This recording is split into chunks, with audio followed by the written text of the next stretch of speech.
She was trained to be invisible, to move through marble halls without a sound, to pour wine without a tremor, to disappear into walls papered with money and blood. But on the night Ava Bennett overheard a whispered death sentence at a Manhattan dinner table, invisibility became impossible. Because when the most feared crime boss in the city looked up and claimed her in front of his enemies, he didn't save her life. He signed it. If you want to know what happens when a quiet girl learns the loudest secret in New York, stay until the end. Hit like, and comment the city you're watching from so I can see how far this story travels. The snow came down over Manhattan the way it always did in late January. Slow, weightless, indifferent. It settled on the crowns of streetlights, on the shoulders of doormen who'd been standing outside too long, on the black sedans idling along Fifth Avenue like sleeping animals. 52 floors up, on the top of a building most people never looked twice at, the snow couldn't quite reach the windows. The wind was too strong up there. Up there, the weather did what the man inside told it to do. Or at least that was the joke the staff whispered when they thought no one was listening. Ava Bennett was listening. She was always listening. It was part of the job. The first thing Mrs. Calloway had told her 6 months ago on her very first morning at the Moretti penthouse was that a maid in this house had 2 ears and no mouth. "You hear things," the older woman had said, folding a stack of white napkins with the precision of a surgeon. "You never heard them. Do you understand, child?" Ava had understood. She had nodded with her chin tucked low, the way she'd learned to do in every kitchen and every hotel she'd worked in since she was 16. She was 23 now. She'd learned a lot of things by then. How to scrub a wine stain out of silk before it set. How to walk in soft-soled shoes so her footsteps never echoed. How to smile without showing her teeth when a man twice her age let his hand linger too long on her wrist. And how to send money home without leaving a trail. That last one mattered most. She was tying her apron in the service pantry when Mrs. Calloway came around the corner, her heels clicking on the tile like a metronome set too fast. The older woman had her clipboard pressed flat against her chest, and the tight line of her mouth meant trouble. "Bennett, come with me." "Yes, ma'am." "Mr. Moretti is having guests tonight." "Yes, ma'am." 8 of them. Dining room, 7 o'clock. Ava's hands paused on the apron strings. 8 guests in the private dining room meant a business dinner. Business dinners at the Moretti penthouse were not dinners. They were negotiations held under the cover of veal and Barolo, and the staff who served them were expected to be less than furniture. Furniture, at least, got polished. The staff just got forgotten. "Who's serving?" Ava asked, keeping her voice flat. "You." Ava's stomach dropped. "Ma'am, don't... I know what you're going to say. Marisol is sick. Elena's daughter has the flu. I need somebody steady, and I need somebody quiet, and you, Bennett, are the quietest thing in this building."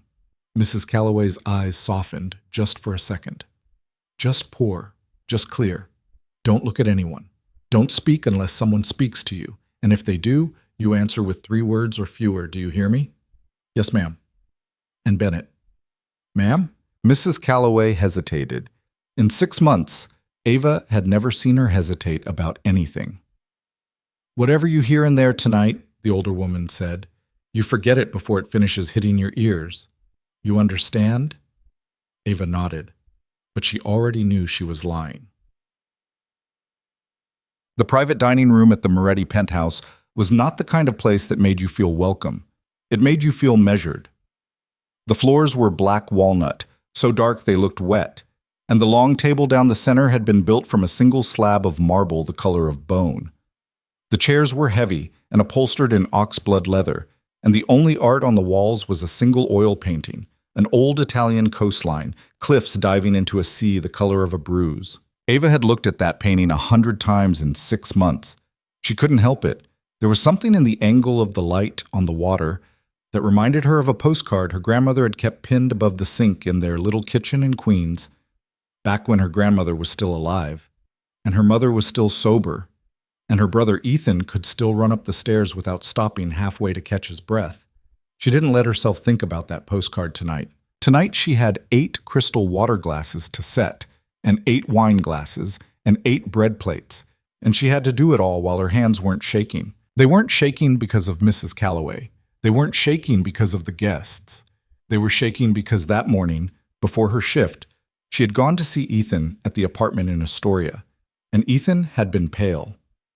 Not his usual pale, a new kind of pale. The kind that had made his girlfriend, Sam, grab Ava's elbow in the hallway and whisper, "The doctor says we can't wait anymore. We can't." The surgery was $86,000. Ava had $4,200 saved. She had done the math so many times, in so many ways, that the numbers had stopped being numbers and had started being a sound, a long, flat tone behind her ribs that never quite went away. She set the last wine glass. She stepped back. She breathed. At 6:58, she heard the first elevator chime. Luca Moretti entered his own dining room the way other men entered a confessional, quietly, with a certain tiredness around the eyes. He was 29 years old, tall in a way that didn't rely on his posture, and he had the kind of face that photographs never quite managed to capture. The angles were too clean on film, the expression too still. In person, there was something under the stillness, something that made people lean back in their chairs without realizing they were doing it. He was dressed in charcoal that night. No tie, one button open at the throat. His dark hair was pushed back from his forehead, still a little damp from the shower, and he was turning a thin gold watch around his wrist in a slow, absent circle when he stepped into the room. Ava stood in the corner with her hands folded behind her back. She had served him dinner maybe 30 times in 6 months. He had spoken to her exactly twice, once to ask if the coffee was fresh, once to say thank you for a clean glass of water. Tonight his eyes moved across the room and snagged on her for half a second, just half. Then they moved on. The guests came in after him. Ava recognized some of them from photographs Mrs. Calloway had quietly pointed out one afternoon in the laundry room, the way you might point out a rattlesnake in a yard so a new gardener wouldn't step on it. There was Salvatore Rocco, 61, heavy, with a laugh that sounded like coughing. There was Vincenzo Russo, thinner, younger, with silver hair and a mouth that never quite closed all the way. There was Dante Greco, who had once, according to a rumor Elena had sworn not to repeat, put a man through the ice on the Hudson with 3 men watching and none of them willing to testify. And there was one man Ava didn't recognize. He came in last. He was in his 40s, maybe. Compact. A suit that fit like it had been stitched on him that morning. His hair was oiled back and he had a gold ring on his little finger with a stone the color of dried blood. He walked slower than the others. When he stepped into the room, he did not look at Luca first. He looked at every corner of the room, one by one, the way a man looks when he's checking the exits. Then he looked at Ava. He looked at her for a full second. She kept her eyes on the floor. "Reza," Luca said, and his voice was easy, casual, a host's voice. "You made it." "I made it," the stranger said. His English had a faint accent Ava couldn't place. "Your driver took the scenic route." "My driver takes the route I tell him to take." "I noticed." The stranger smiled. Luca did not. They sat. Ava poured the first round of wine the way Mrs. Calloway had taught her, from the right, from a low angle, never letting the bottle click against the rim. She moved around the table counterclockwise. She kept her face neutral. She did not hear anything. She did not hear anything. She did not hear anything. She heard everything. She heard Salvatore Rocco complain about the feds on the waterfront. She heard Vincenzo Russo laugh too loud at a joke that wasn't funny. She heard Dante Greco ask Luca quietly if the thing in Red Hook had been taken care of, and she heard Luca say, quieter still, that it had been taken care of 2 days ago and that Dante should have known that already. She heard Reza say almost nothing. She heard him watching. When she bent to refill his glass, Barolo, second pour, he spoke to her for the first time. "What's your name, sweetheart?" She did not answer. She set the bottle down. She straightened. "Eyes up, honey. I'm talking to you." "Reza," Luca said from the head of the table, "I asked the girl a question." "She doesn't answer questions." "Everybody answers questions." Luca set down his knife. He set it down slowly, with a small and deliberate click against the marble. The room got quieter than it had any right to be. "She works for me," Luca said, "in my house. That makes her my staff. You want to know something about my staff? You ask me. Are we clear?" Reza smiled again. His smile didn't reach anything. "Clear as crystal, brother." "Good. I was just admiring the help. She's got a pretty mouth. Quiet girl, huh?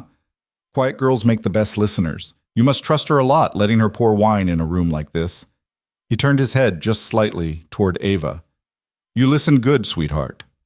Ava's hands, behind her back now, tightened on each other hard enough that her nails bit into her palm. She said nothing. She doesn't answer questions, Luca said again. I already told you. Reza lifted his glass. He swirled it. Funny thing about quiet girls, though, sometimes they talk to the wrong people. Sometimes a man pays them a little something, and suddenly they remember a lot of things. You ever think about that, Luca? All these pretty quiet girls in your house, serving your wine, hearing your business. Must be something to trust so many people. Must be a lot to lose. The room had stopped breathing. Ava felt her own pulse behind her eyes. I don't lose, Luca said. No?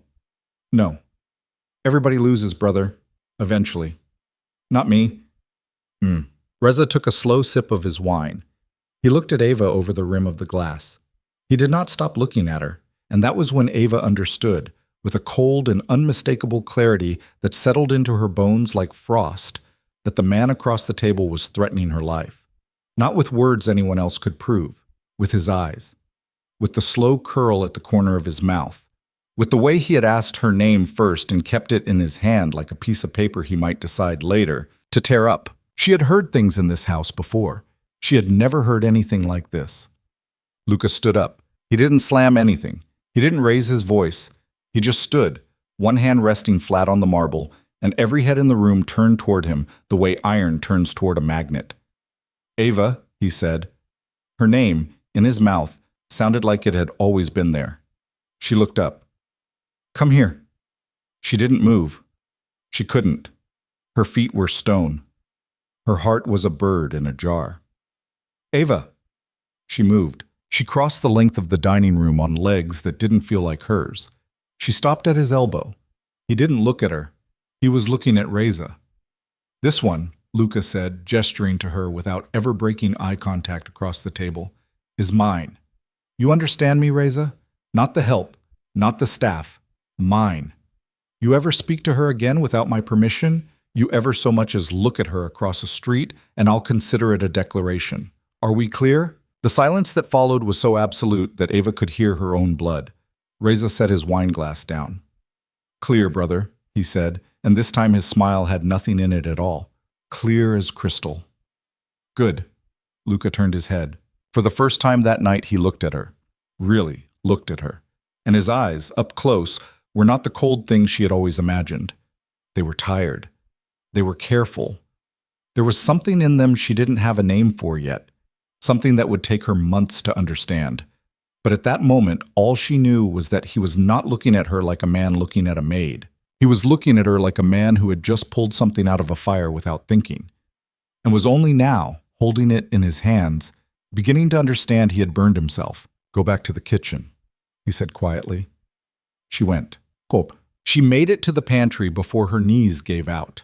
She sat on a step stool in the narrow little room between the dining hall and the main kitchen, and she put her hands on her thighs, and she breathed in through her nose until she didn't feel like she was going to throw up. Mrs. Calloway came in at some point. Mrs. Calloway did not ask what had happened.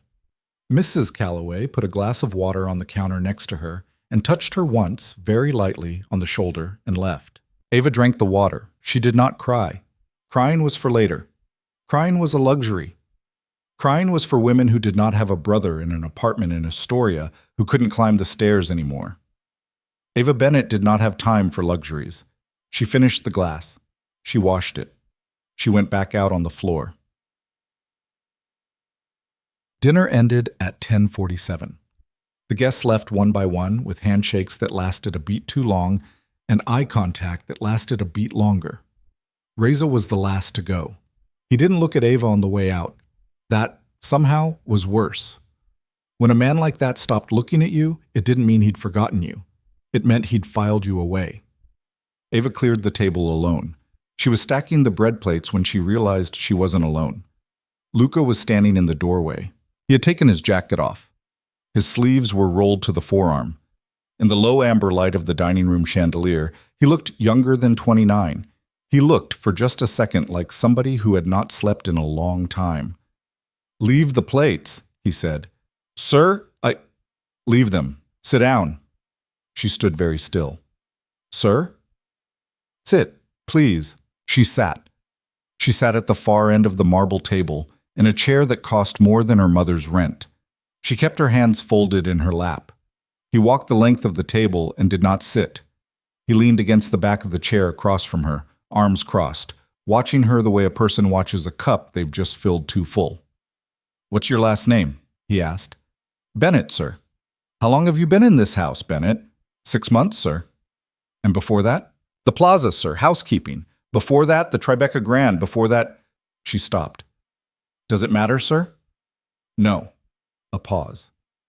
It doesn't. I'm sorry. That was the wrong question. He rubbed a hand across his jaw. She heard the faint scrape of stubble against his palm. Do you know who that man was tonight? He said. No, sir. Liar. Her eyes flicked up. He wasn't angry. There was, if anything, the faintest curl at the corner of his mouth. Something that was not a smile, but was in the family of smiles. You know exactly who he was, he said more softly. You may not have his name, but you know what he was. I watched your face when he looked at you. You knew. I could see it. Ava swallowed. Yes, sir. There it is. Sir, I'm sorry. I didn't mean... Don't apologize for being smart, Bennett. Don't ever apologize for that. He pushed off the chair and walked 2 slow steps along the length of the table. His name is Reza Farah. He's a problem of mine. He has been a problem of mine for about 18 months, and tonight he did something at my table that I cannot let stand, which means I now have to make a decision about him that I was hoping to avoid for another 6 weeks. Do you understand what I'm telling you? I think so, sir. No, you don't. He stopped. What I'm telling you, he said, is that you walked into a room tonight as one thing, and you walked out as another. You understand? Before tonight, you were my maid. After tonight, you are a person Reza Farah has taken an interest in. That is not a small change, Bennett. That is the entire shape of your life changing while you were holding a bottle of wine. She was quiet for a long second. Sir, she said, why did you claim me? It surprised her hearing the words out loud. It seemed to surprise him too. He looked at her for a long time, long enough that she started to think he wasn't going to answer, long enough that she started to wish she hadn't asked. Because if I hadn't, he said finally, by tomorrow morning, you wouldn't have been in this building. Sir, you would have been in a trunk, Bennett, somewhere off the Belt Parkway.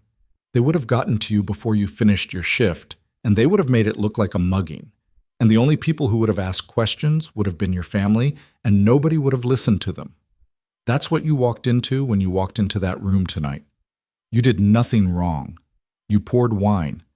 But you heard a word you weren't supposed to hear, and he saw you hear it, and that was the end of you. Unless, she repeated, unless I made it clear in front of 4 witnesses that touching you was touching me, which I did. She stared at him. I don't know how to thank you, sir. Don't thank me. Sir, don't. His voice was suddenly harder. Don't thank me, Bennett, because I didn't do it for you. I did it because I will not have a man like Reza Farah dictate what happens under my roof. If you had been a different maid, I would have done the same thing. Do you understand? She nodded slowly. But she didn't believe him. In a small, quiet part of her, the part that had been trained for 6 months to hear things she wasn't supposed to hear, noticed that he didn't quite believe himself either. He let her go a few minutes after that. She walked back to the staff corridor on legs that still weren't entirely hers. When she pushed open the service door, Mrs. Calloway was standing in the hall with her coat already on and her purse slung over her shoulder, and the older woman's face had lost every last trace of its usual tight composure. What did he say to you? Mrs. Calloway demanded. He said... Ava shook her head. He said I should be careful. That's all? That's all. Mrs. Calloway searched her face for a long moment. Then, without a word, she unlooped a small silver pendant from around her own neck and pressed it into Ava's palm. Put that on, she said. Under your uniform. Don't take it off. Ma'am? It's a panic button, Bennett. You press it 3 times fast and it sends a location to a number I keep. That's all you need to know. Now go home. Use the service elevator. Take a different train than usual. Do you have somebody waiting for you? My brother. Go to him. Don't stop anywhere. Don't talk to anyone. Ma'am, Bennett. Mrs. Calloway's mouth trembled, just for a second. Listen to me. I have worked in this house for 11 years. I have served men at that table who would kill a girl like you for sport. Tonight, for the first time in 11 years, Mr. Moretti stood up for somebody at that table. Do you know what that means? No, ma'am. It means, Mrs. Calloway said quietly, that he sees you, which is the most dangerous thing that has ever happened to you. Do you understand?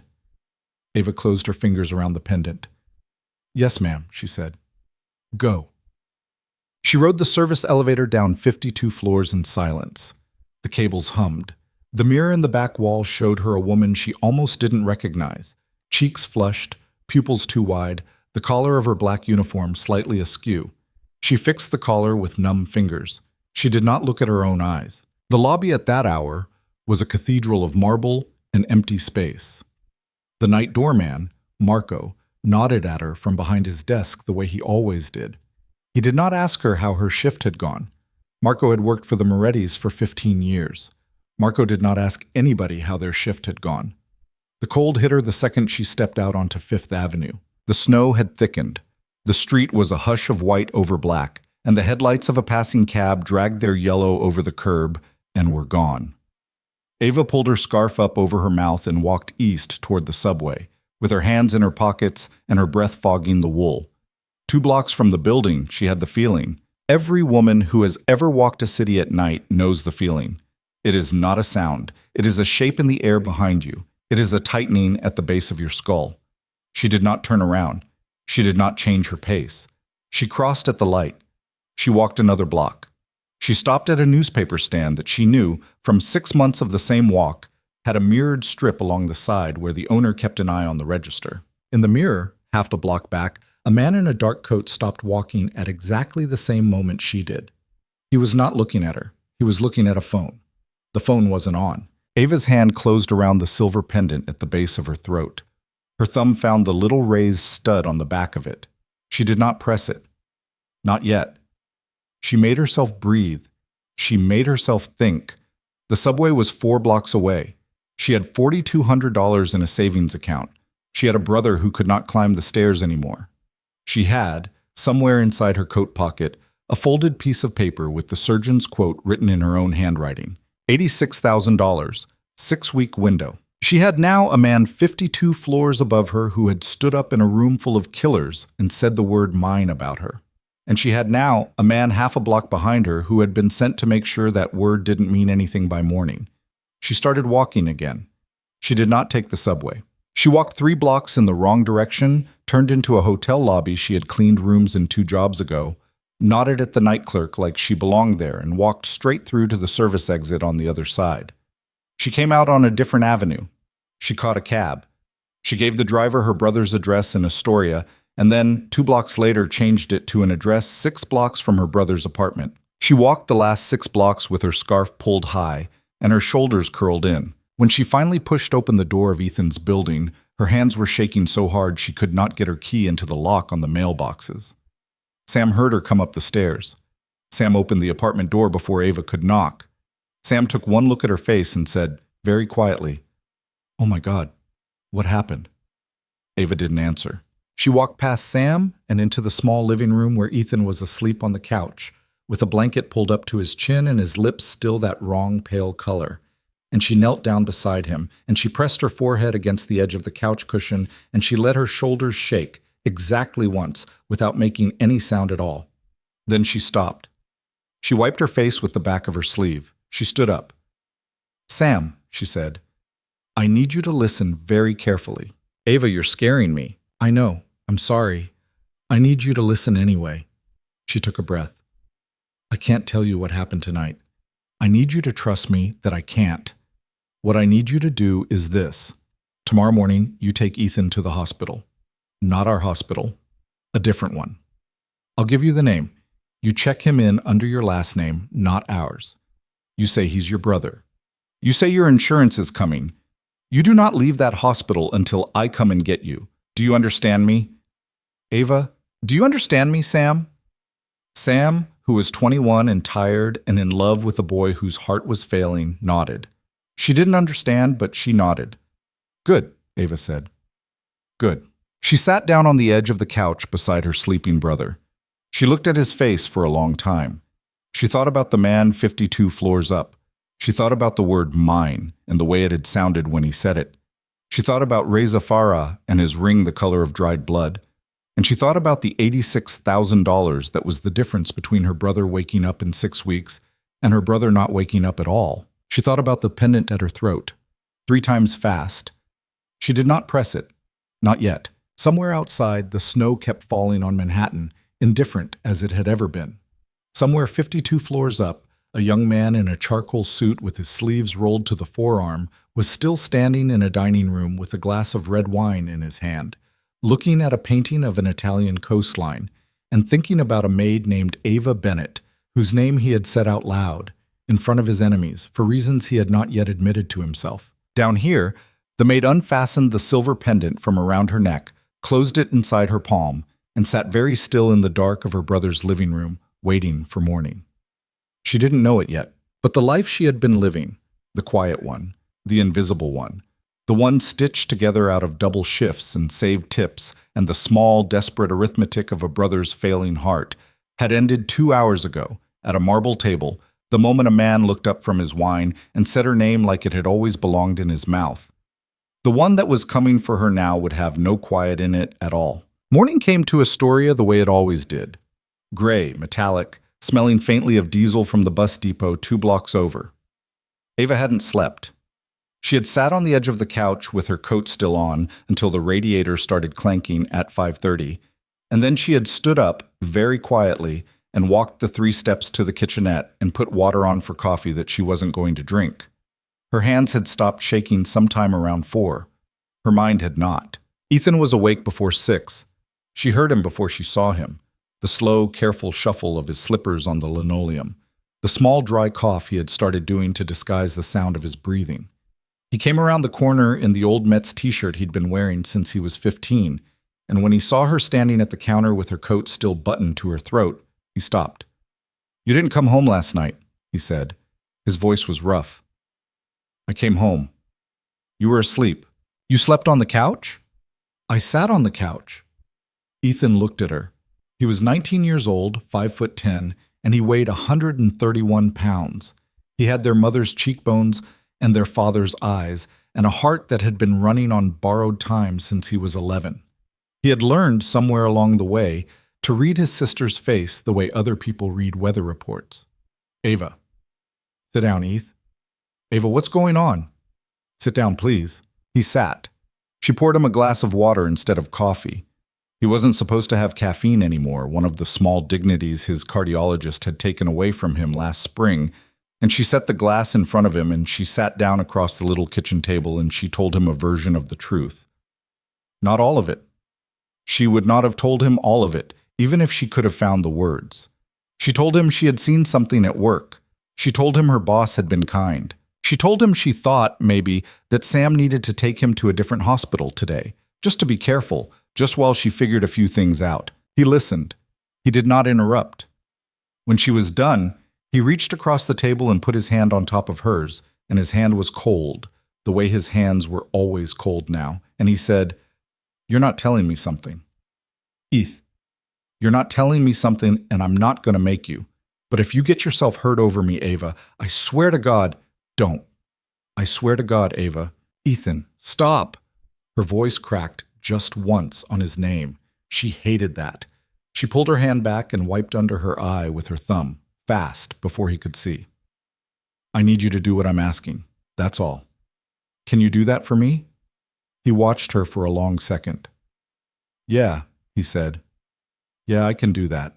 Sam came out of the bedroom in sweatpants and one of Ethan's flannel shirts, her hair twisted up in a scrunchie. She looked from Ava to Ethan and back again, and whatever she saw on Ava's face was enough.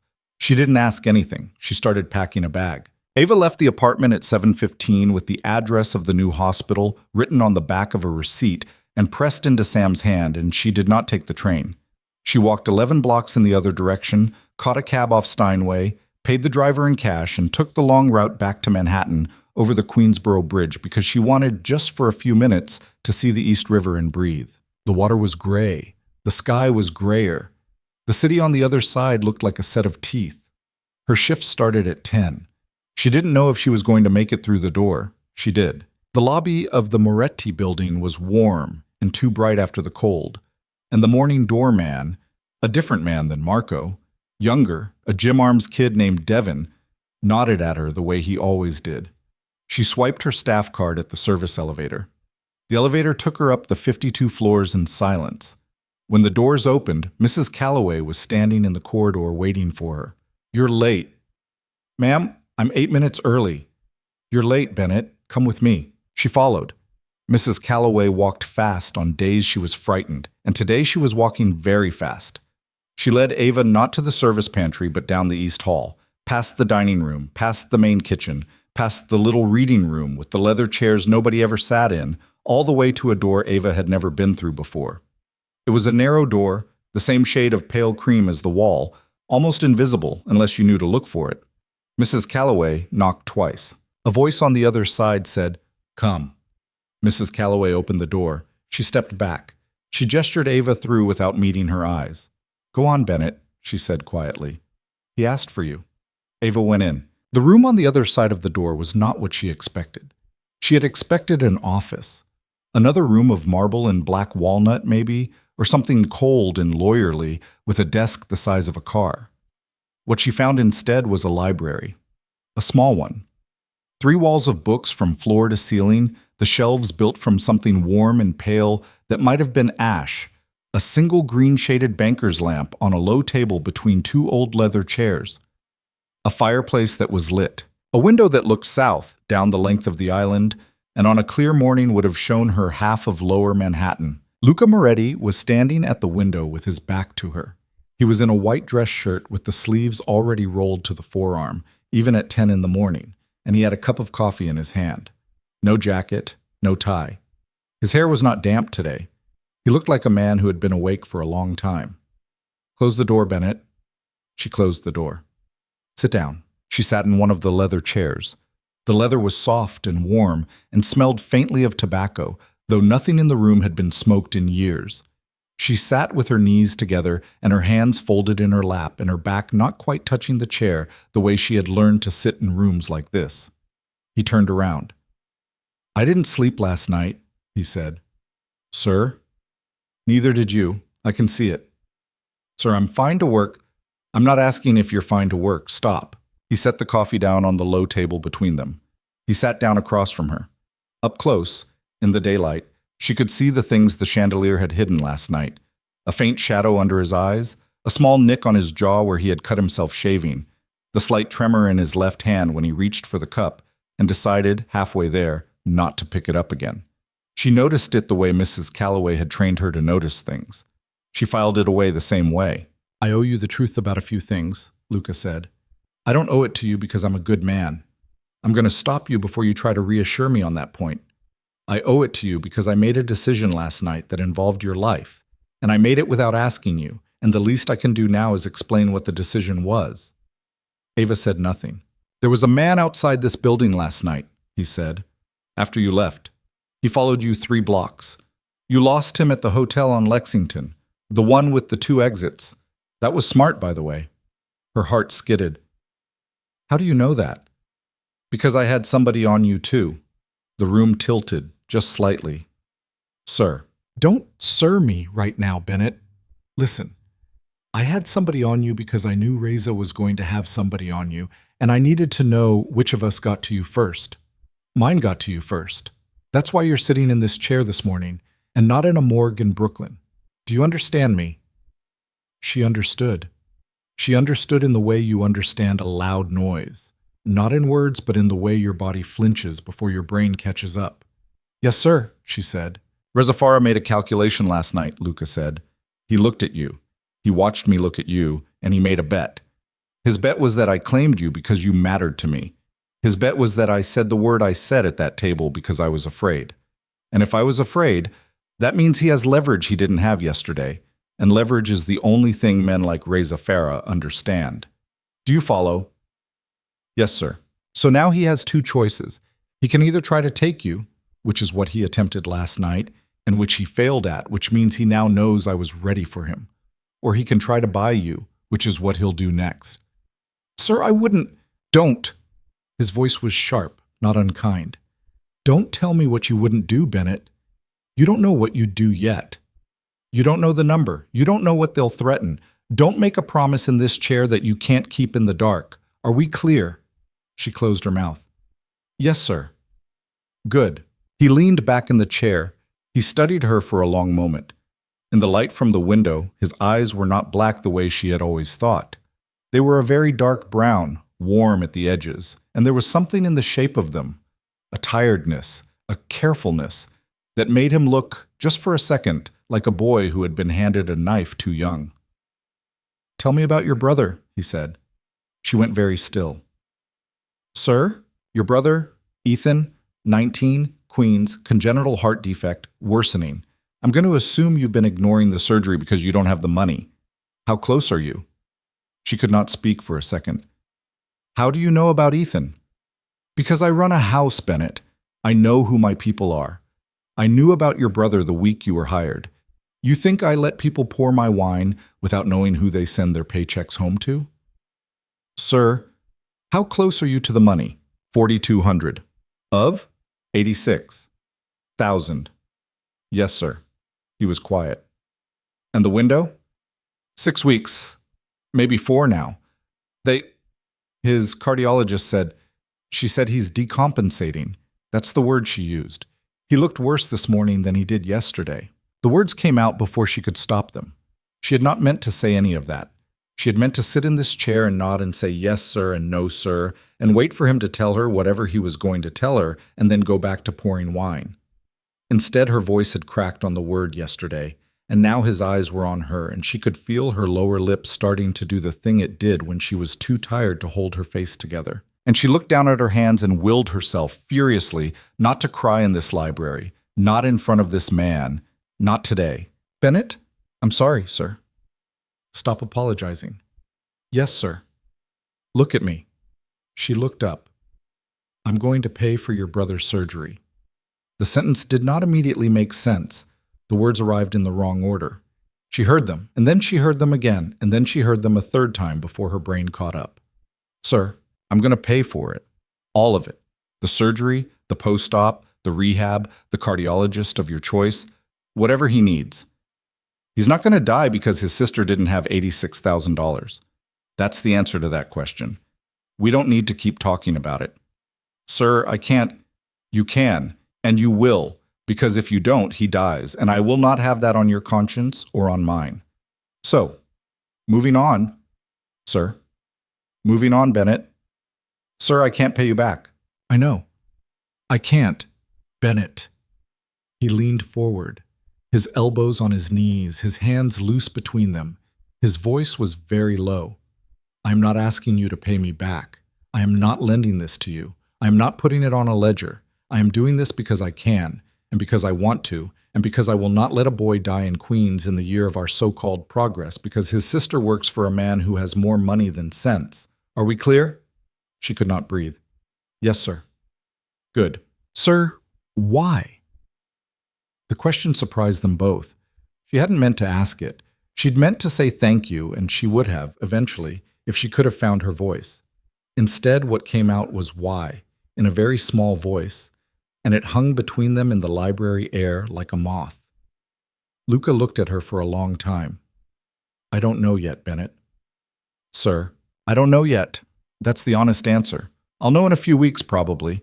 Right now, I just know that last night at that table, I watched a man I despised decide to kill a woman who had done nothing wrong except pour his wine, and I stood up before I thought about it, and I said a word I hadn't planned to say, and now here we are. The rest of it, I'm still figuring out. You're going to have to let me figure it out. In the meantime, your brother lives. Does that work for you? She let out a breath she had been holding since 10 o'clock the previous night. Yes, sir? Good. He stood up. He walked to a small desk in the corner that she hadn't noticed, and he opened a drawer and he took out a phone, a small cheap one, the kind you buy with cash at a bodega, and he came back across the room and he set it on the arm of her chair. This is yours now. You carry it with you. You don't tell anyone about it. You don't use it to call your mother or your brother or Sam or anyone you know. There's one number saved in it. It's mine. If something happens, if you see the same car on your block twice, if a man bumps into you on the subway and your wallet is still in your pocket, if a stranger offers you money, any money, for any reason, you call that number. You don't text. You don't leave a voicemail. You call, and you let it ring once, and you hang up, and somebody will be at your location in 8 minutes. Do you understand? Yes, sir. Good. Sir. What? What happens now? He looked down at her. He almost smiled. It was a tired thing, the shape of a smile without any of the warmth, but it was the first one she had seen on him. Now you go back to work, Bennett. You pour wine. You clear plates. You do your job exactly the way you did it yesterday. And you let me worry about Reza Farah. She stood up. The phone was light in her hand. It weighed nothing and everything at the same time. Sir. Yes. Thank you. He looked at her for one more moment. Something moved behind his eyes. Something she would not be able to name for weeks, maybe months, and that he would not be able to name for longer than that. Then he nodded, once, and turned back to the window. Go to work, Bennett. She went. The days that followed did not feel like days. They felt like held breaths. Ethan's surgery was scheduled for the following Tuesday at a hospital Ava had never heard of, in a private wing she did not know existed, with a surgeon whose name she was told not to look up. Sam was moved, quietly and without explanation, into a hotel 2 blocks from the hospital for the duration. Ava was told to go to work as if nothing had changed. She went to work, she poured wine, she cleared plates. She did her job exactly the way she had done it yesterday, and she did not, except in the smallest moments, let herself think about the fact that a man she had served for 6 months in silence had just, without fanfare, without condition, saved her brother's life. She thought about it anyway. She thought about it at night, lying awake in the staff quarters, staring at the ceiling tiles. She thought about it on the subway on her off days, pressed between strangers with her hand curled around the cheap phone in her coat pocket. She thought about it every time she walked past the library door on the East Hall, which she did 4 times a shift, and which was always closed now, and behind which she could sometimes hear him talking, low and steady, in Italian. On a phone call, she was not allowed to overhear. He spoke to her more now. Not much more. A few sentences at a time. A question about the coffee. A comment about the weather. Once, on a Thursday, when she came into the main kitchen and found him standing at the counter eating cold leftover pasta out of a takeout container at 11 at night, he looked up and said, "You're still here." And she said, "I could ask you the same thing, sir." And he laughed. A real laugh. A short, surprised, uneven thing. And she stopped in the doorway and felt something in her chest do a small, dangerous thing that she told herself immediately was just tiredness. It wasn't tiredness. She knew it wasn't tiredness. She told herself it was anyway, because the alternative was a country she could not afford to live in. On the Tuesday morning of Ethan's surgery, she was on the 6th train to the hospital when the man sat down next to her. The car was mostly empty. It was 9:40 in the morning, well past rush hour, and she had taken a seat by the door with her bag in her lap and her eyes on the reflection in the dark window across from her.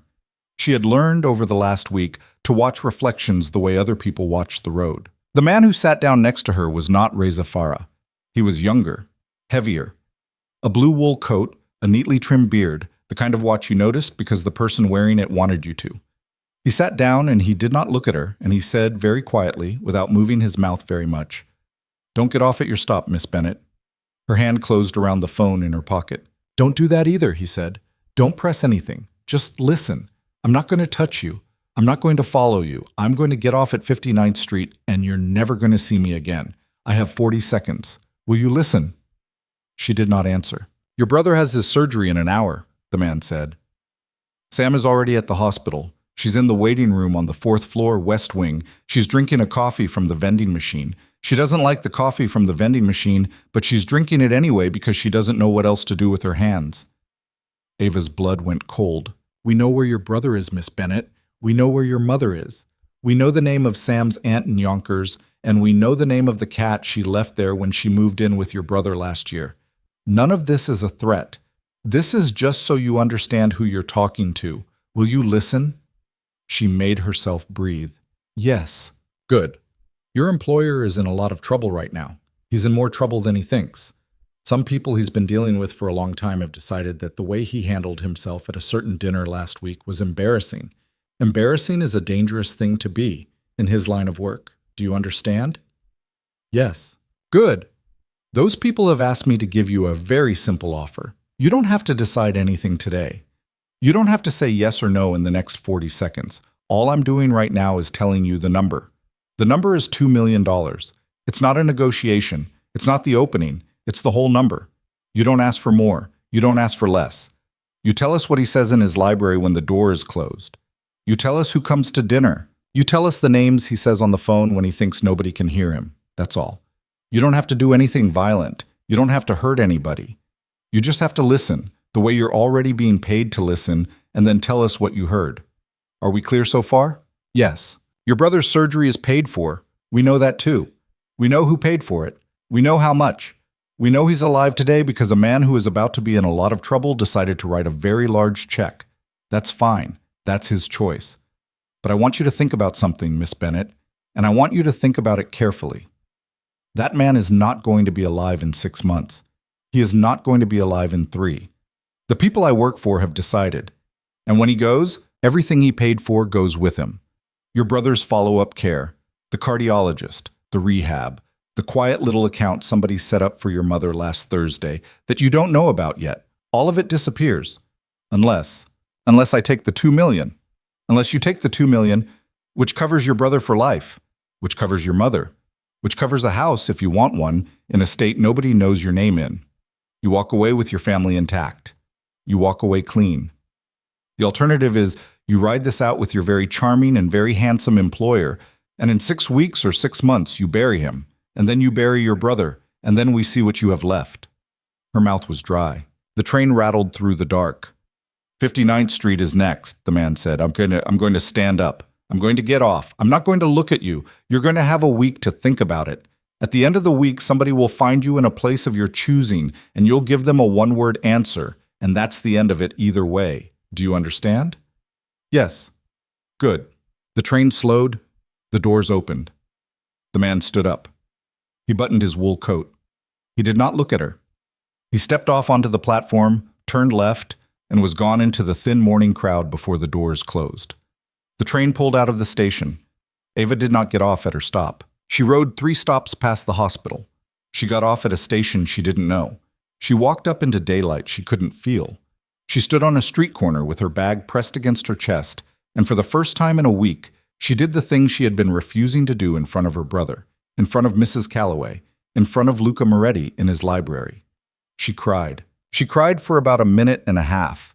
She cried standing up, with her back against the cold wall of a bodega, and she did not make any sound because she had trained herself out of making sounds a long time ago. Then she wiped her face with the back of her glove, and she took the cheap phone out of her pocket and she dialed the 1 number in it. She let it ring once. She hung up. She walked 3 more blocks, east toward the river, away from the hospital and away from the train, and she stood at a corner where a black car was going to pull up in 8 minutes, and she thought about the number. 2 million. She thought about Ethan, who was at that exact moment being wheeled into an operating room on the 4th floor of a hospital she had never heard of, to have his chest opened by a surgeon whose name she had been told not to look up. She thought about her mother in the little apartment in Jackson Heights, who did not yet know that someone, somewhere, had put money into an account in her name. She thought about Sam, drinking coffee she didn't like, alone in a waiting room, and she thought for one long, terrible second about taking the 2 million. It was not a thought she was proud of. It was not a thought she would tell anyone about, not then, not later, not ever. But it was a thought she had, standing on that cold corner on 2nd Avenue with tears drying on her face, because she was a tired woman with a sick brother and a mother on the edge. And $2 million was not a number that belonged to people like her. Then she thought about the library. She thought about a man in a white shirt with his sleeves rolled to the forearm, sitting across from her in a leather chair, saying he's not going to die because his sister didn't have $86,000. She thought about the way he had said it, not like a gift, not like a trade, but like a line he had drawn in his own head, quietly, without meaning to, and then stepped across. Somewhere behind her, a car horn blew. She turned. The black car was at the curb. The back door was already open. A man she had never seen before, older, gray at the temples, a small scar through one eyebrow, was standing beside it, not looking at her, scanning the street in both directions. "Miss Bennett." "Yes." "Get in the car, please. We're going to see Mr. Moretti." She got in the car. The door closed behind her, the locks engaged, the car pulled into traffic. And somewhere, 52 floors up, in a small library with 3 walls of books and a fireplace that was lit, a man was already waiting for her, and he did not yet know what she was about to tell him. And when she told him everything, the shape of his week, the shape of his month, the shape of the rest of his life, was going to change. She pressed her forehead against the cool glass of the window and watched Manhattan go past. She was not crying anymore. She was thinking. The car moved north through midtown traffic without hurry. The driver never once looked in the rearview mirror at her, and the man with the scar through his eyebrow sat in the front passenger seat with a hand loose on his knee and his eyes on the side mirrors. Nobody spoke. Ava had expected questions. She had expected somebody to ask her what had happened on the train, whether she'd been touched, whether she'd been followed, whether she'd been offered something. Nobody asked her anything. That was how she knew, with a cold certainty that settled into her chest like a stone, that Luca already knew. He'd known the second she'd let that phone ring once and hung up. He'd probably known before. She pressed her hand flat against the seat beside her to keep her fingers from shaking. It didn't work. She pressed harder. Her thumb found the edge of the leather piping along the seam, and she ran her thumbnail along it, back and forth, the way her grandmother used to rub the edge of a rosary when the phone rang late at night. They did not go back to the Moretti building. The car turned east at 79th, then north on Park, then east again, and then it slid down a ramp into an underground garage beneath a building Ava had never noticed before, a squat brown thing with no sign out front and no numbers above the door. The garage was empty except for 2 other black cars and a concrete pillar with a small brass plate on it that had no writing on it at all. "This way, Miss Bennett." The man with the scar held the door. She got out. Her legs were steadier than she had any right to expect. He walked her through a service door, down a hallway painted the kind of beige that nobody chose on purpose, and into a small elevator with no buttons. The elevator moved. She could not tell if it was going up or down. When the doors opened, she was in a room. It was a room she had never seen, in a building she did not know existed, but she recognized it instantly. It was the twin of the library on the 52nd floor. Same shelves, same warm pale wood, same green-shaded banker's lamp, same 2 leather chairs. The fireplace was not lit this time. The window looked east over a rooftop she did not recognize at a sliver of the river beyond. Luca was already there. He was standing with one hand braced flat against the mantel of the cold fireplace, and his other hand was a fist at his side, and when the elevator chimed and she stepped through the door, he did not turn around. "Sit down, Bennett." She sat. "Tell me what he said to you." She told him. Not in order. The order had come apart somewhere on 2nd Avenue, but she told him everything. The blue wool coat, the beard, the watch, the 40 seconds, Sam in the 4th floor waiting room drinking bad coffee, the account in her mother's name, the number, which she said out loud once, flatly, the way she would have said a temperature, 2 million, and then did not say again. She told him about the follow-up care disappearing. She told him about the 6 weeks, the 3 months, when he goes, everything goes with him. She did not tell him about the second on 2nd Avenue when she had thought about it. That was for her. When she was done, Luca still hadn't turned around. His hand was still on the mantel. His shoulders had gone very still. Not the stillness of a man who was calm, but the stillness of a man who was deciding which of the 3 things he wanted to do next was the one he could afford. "They said a week," he said finally. "Yes? At the end of the week, somebody's going to find you and ask you for a 1-word answer. Yes, and the word is yes or no." "Yes." He let go of the mantle. He turned around. His face was not angry. Ava had been braced for anger, and she did not find it, and the absence of it was somehow worse. His face had the look of a man doing long division in his head, rapid, precise, internal. His eyes moved across hers without landing on them. "Bennett." "Sir, I need to ask you a question. I need you to answer it honestly. If you lie to me right now, I will not be angry and I will not punish you. But we will never have another conversation, and the car downstairs will take you home, and a very large amount of money will be deposited into several accounts, and you will never see this building or me again. Are we clear? Yes, sir. Did you consider it? Her mouth was dry. Yes, sir. For how long? A few seconds, maybe 10, on the corner of 2nd and 64th. He watched her. For one long, terrible moment, she thought he was going to send her home.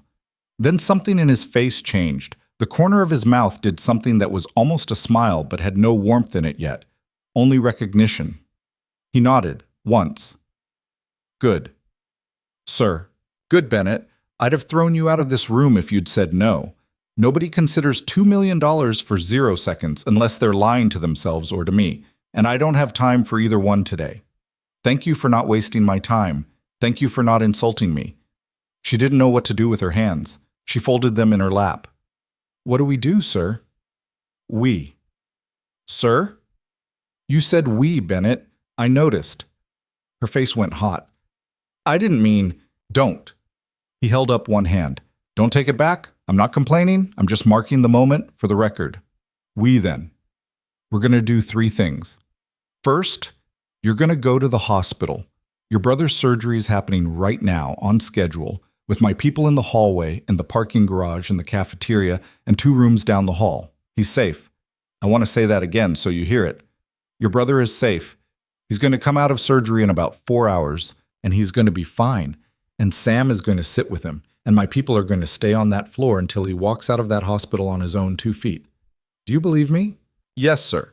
Say it back to me. My brother is safe. Again. My brother is safe. Good. Second thing. You're going to go back to work tomorrow morning like nothing happened. You're going to pour wine. You're going to clear plates.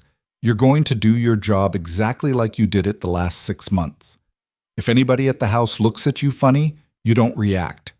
If the phone in your pocket rings, you don't answer.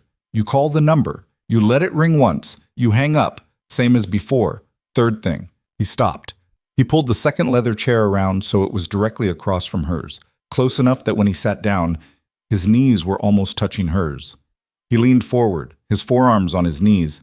His voice dropped. At the end of that week, when somebody comes to find you for the one-word answer, you're going to give them a word, but you're not going to give them the one they expect. Do you understand what I'm telling you? Her heart was loud in her ears. I don't, sir. You're going to say yes. She stared at him. Sir. You're going to say yes, Bennett. You're going to take the meeting. You're going to take the money. You're going to tell them whatever they want to hear, and you're going to wear a wire while you do it. For a long moment, she did not breathe. Sir, she said. No. No? No, I can't. Why? Because if they find out, they'll what? They'll kill me, sir. You just told me yesterday that they were going to put me in a trunk on the Belt Parkway for pouring a glass of wine. You're going to put me in a room with them and a wire? Yes, Bennett, that is exactly what I'm going to do. She stood up. Her hands were shaking. Her voice somehow was not. No. Sit down. Sir, respectfully, no. I will not do this. I'll do anything else. I'll testify. I'll write a statement. I don't know. I'll tell you every name that man said to me on the train. I'll draw you his face. I'll sit in that library and repeat every word he said until my voice gives out. But I will not walk into a room with those people wearing a piece of electronic equipment that, if it fails, kills me. I have a brother, sir. I have a mother. I have a life I have been holding together with both hands for 7 years, and I will not throw it away. Because you think... Bennett, because you think it's a good place, sir, I won't. Bennett, sit down. She sat. Not because he had told her to, because her knees had stopped working. He did not speak for a long moment. He just looked at her. And what was on his face when she finally made herself meet his eyes was not anger and was not impatience. It was something closer to respect and closer still to a kind of grief she did not understand. You're right, he said. Sir, you're right. I asked you for too much. I'm sorry. She blinked. The apology was so unexpected she did not know where to put it. Sir, I've been doing this for a long time, Bennett. I've been doing it longer than I should have had to. One of the things that happens when you do this for a long time is you stop remembering what it costs the people you ask. I'm not going to ask you to wear a wire. I was wrong to ask. I apologize. Sir, I didn't mean to. Don't apologize back. Don't do that. You said no. You said no correctly, and for the right reasons, and I'm going to honor that. We'll find another way. Are we clear? Yes, sir. Good. He leaned back in the chair. He rubbed his jaw with one hand. The small nick from the other day was gone now, replaced by a thin line of new stubble. He looked in that moment less like a crime boss and more like a man who had not slept well in a long time and had stopped pretending otherwise. We're going to do it a different way, he said. You're going to take the meeting. That part doesn't change. You're going to take the meeting and you're going to say yes, and you're going to start feeding them information. But the information isn't going to be real. The information is going to be something I give you. Every piece, every name, every detail. You don't improvise. You don't add. You don't subtract. You say what I tell you to say, and you say it the way I tell you to say it. Do you understand? Yes, sir. And you're not going to wear anything. No wire, no phone, no pin, no nothing. If they search you, and they will search you, they'll find nothing because there will be nothing to find. The only thing you'll carry in with you is what I put in your head. Are we clear? Yes, sir. The recording is going to come from their end, not ours. She paused. Sir, one of the men in that room is already mine. I'm not going to tell you which one. I'm not going to tell you how long. That's not your problem. Your problem is sitting in a chair and saying the words I give you in the order I give you without flinching. Can you do that? She thought about it. She thought about Ethan, who was, at that moment, on an operating table. She thought about her mother, who did not yet know about an account. She thought about the man in the blue wool coat who had known the name of Sam's cat. Yes, sir, she said. I can do that. Good. Sir?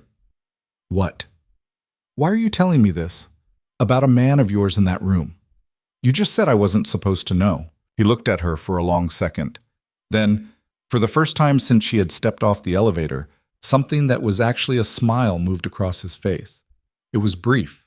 It was tired. It was not a smile a crime boss gives a maid. It was a smile a man gives a woman he has decided, in that exact second and not 1 second before, to stop treating like a maid. Because I trust you, Bennett. Sir, I trust you. That's the answer to the question you asked me in the library last week. I didn't have the word for it then.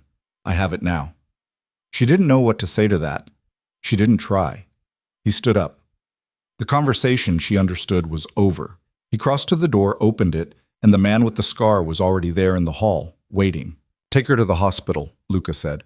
4th floor, west wing. Tell them she's cleared. Anything she asks for, she gets. Anything her brother needs, he gets. Anything the girlfriend needs, she gets. Cash, coffee, a change of clothes, a hotel room across the street. I don't care. Whatever they need. Then bring her home at the end of the day. My home, not hers. We're putting her in the staff quarters tonight. Her mother, too. Pick the mother up from Jackson Heights at 4. Don't alarm her. Don't let her bring anything she doesn't need. Tell her daughter asked. Are we clear? Clear, boss. Bennett, sir. I'll see you at the house tonight. Yes, sir. Go. She went. The hospital was a blur. The 4th floor smelled like bleach and coffee, and the faint, sweet, awful smell of hospital flowers. And Sam was in the waiting room exactly where the man on the train had said she would be, sitting in a vinyl chair with her legs tucked up under her and a paper cup of vending machine coffee going cold in her hand. When she saw Ava, she stood up so fast the cup tipped and spilled down the front of Ethan's flannel shirt, and she didn't even notice. Ava, oh my God. Ava, where have you been? I've been trying to call you. The nurse said, he's in surgery? He went in 40 minutes ago. They said 4 to 6 hours. Ava, what's going on? Who are these men? I don't know if you can see them, but there's a man by the elevators and a man by the stairwell and a woman at the nurse's station who is definitely not a nurse. She keeps, Ava, what did you do? Sit down, Sammy. Ava, sit down, please. Sam sat down. Ava sat down beside her. She took Sam's free hand in both of hers, and she held it, and she let Sam cry, quietly, against her shoulder for the better part of a minute. Ava did not cry. Ava had done her crying on 2nd Avenue. Ava had a different job now. He's going to be okay, she said into Sam's hair. He's going to be okay. Listen to me, Sammy. Look at me. He's going to be okay. The surgeon is the best in the city. The anesthesiologist trained at Mass General. The room they're working in was paid for by someone who could afford it. The men by the elevator and the stairwell are there so that nobody walks onto this floor who isn't supposed to be on this floor. Do you understand? Ava, is this something bad? Are we in trouble? Are you in trouble? I'm going to be honest with you, Sam. I might be. I don't know yet. Oh, God. But Ethan is not. Ethan is going to walk out of this hospital in 10 days with a scar down his chest and a new valve in his heart, and he is going to go home with you. And he is going to finish the degree he started and didn't finish, and he is going to marry you. Eventually, probably in a backyard somewhere because neither of you likes churches, and neither of you is going to spend another day in your life being afraid of the stairs. Are you listening? Ava? Are you listening, Sammy? Sam nodded into her shoulder. Good. They sat like that for a long time. At some point, somebody, Ava didn't see who, brought them fresh coffee in actual cups, from a place that wasn't a vending machine, and a bag of pastries that nobody ate. At some point, a woman who was not a nurse came and sat down on the other side of Sam and introduced herself as someone who worked for Mr. Moretti's office and asked very quietly what size clothes Sam wore and made a note on a phone and left. At some point, Ava's mother came up the hall on somebody's arm, a small, tired woman in a purple coat she'd had for 15 years, her eyes frightened. And when she saw Ava, she said her name the way mothers say their daughter's name when they don't know yet whether to be angry or afraid. And Ava stood up and walked into her arms and held her, and did not explain, and did not cry, and just said over and over, "He's okay, Mama. He's okay. He's in good hands. He's okay. He's going to be okay." The surgery took 5 hours and 20 minutes. At the end of it, a woman in scrubs came out through the double doors and stood in front of them and pulled down her mask and smiled. And the smile was a real one, tired but real. And she said that Ethan had done beautifully, that the valve had taken, that his heart was already pumping stronger than it had in 3 years, that he would be in the ICU overnight for observation and then on the floor for a week, and that his prognosis, the word she used, was excellent. Sam collapsed. Ava's mother collapsed. Ava did not collapse. Ava stood up and shook the surgeon's hand and said thank you and asked when they could see him. And the surgeon said in about an hour, when he's stable, and then Ava walked 10 feet down the hall into an empty stairwell and sat down on the second step and put her face in her hands and let out one long, shuddering breath that had been sitting in her chest since the dinner party. When she came back out into the hall, the man with the scar was waiting for her. "Miss Bennett." "He's okay. I know, I heard." A small, almost gentle pause. "Mr. Moretti sends his congratulations." "Thank you. He says to take all the time you need here, and he'll send a car when you're ready. Tell him I'll be ready at 9. "Yes, ma'am." Ma'am. Nobody had ever called her ma'am in her life. She pretended not to notice. She went in to see Ethan at 8:15. He was still mostly asleep from the anesthesia, his face drained of color, a thin tube under his nose, monitors singing quietly on either side of the bed, a bandage taped down the center of his chest under the thin hospital gown. Sam was already there, sitting on the other side of the bed, holding his hand with both of hers. Their mother was in a chair in the corner, asleep with her chin on her chest. Ava stood at the foot of the bed and looked at her brother for a long time. She thought about the corner of 2nd and 64th. She thought about 10 seconds. She did not let herself think about them for longer than that. She left the hospital at 9 sharp. The black car was at the curb, and the man with the scar was holding the door, and she got in without a word and pressed her forehead against the window again and watched the lights of Manhattan slide past. She did not cry. She was past that now. She was thinking about words. The car took her not to the staff quarters, but up into the penthouse itself, through a private elevator she had not known existed, one that bypassed the service floor entirely. The doors opened onto a hallway she had never seen, pale stone underfoot, low lamps in niches along the wall, the smell of old wood and fresh flowers, and, very faintly, cigar smoke from a room somewhere down the hall. Luca was waiting for her at the end of the corridor. He was in the white shirt again. No shoes, dark trousers, a glass of red wine in his hand and another glass already poured on the table beside him. He looked up when she came around the corner, and for a moment, just a moment, He did not look like a man who owned half the waterfront and buried his enemies in the harbor. He looked like a tired man at the end of a very long day, waiting for someone to come home. Bennett. Sir? How is he? He's going to make it. Good. Thank you. Don't. She almost smiled. She almost, for the first time since the dinner party, had a thing in her face that wanted to be a smile. She didn't let it. She was too tired, and the day had been too big, and the thing she had come here to do was too serious. Sir? Come sit. Drink something. Sir, Bennett, come sit. You can say no to the wine.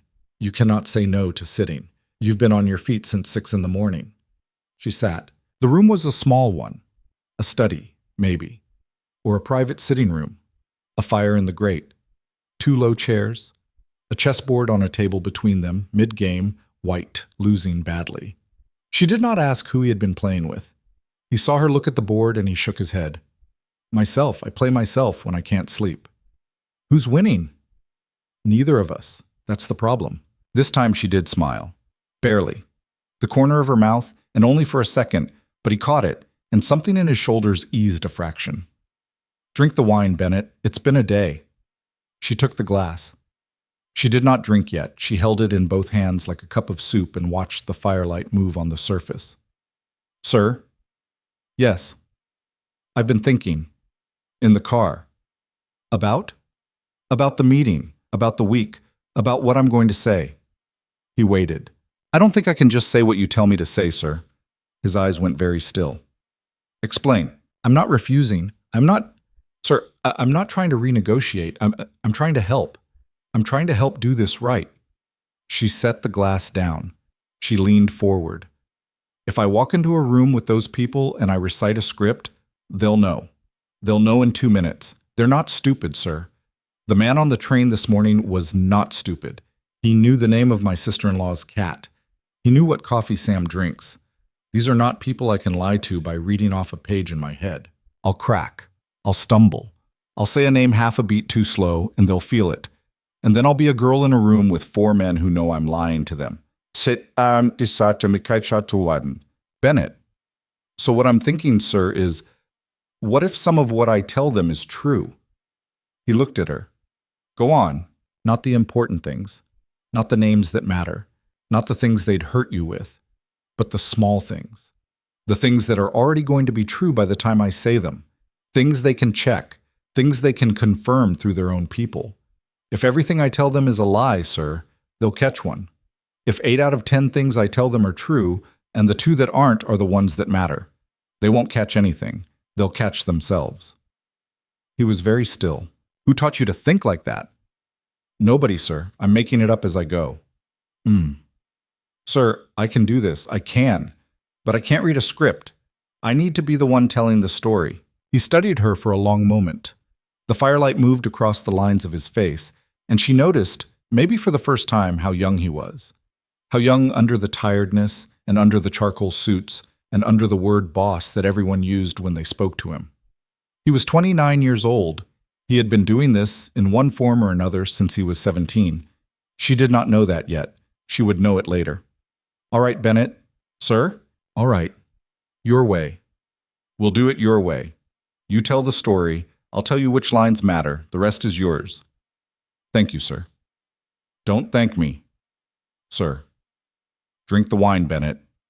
She drank the wine. It was better than any wine she had ever poured in that dining room.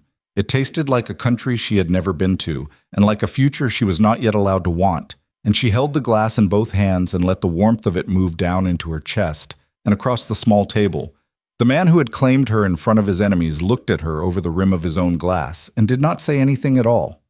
Outside the window, the snow had started again. It fell past the glass in long, slow curtains, and it did not reach them. Up here, it never did. The week went by the way weeks go by when you're counting them. Slowly, and then all at once. Ava did not sleep in the staff quarters after that first night.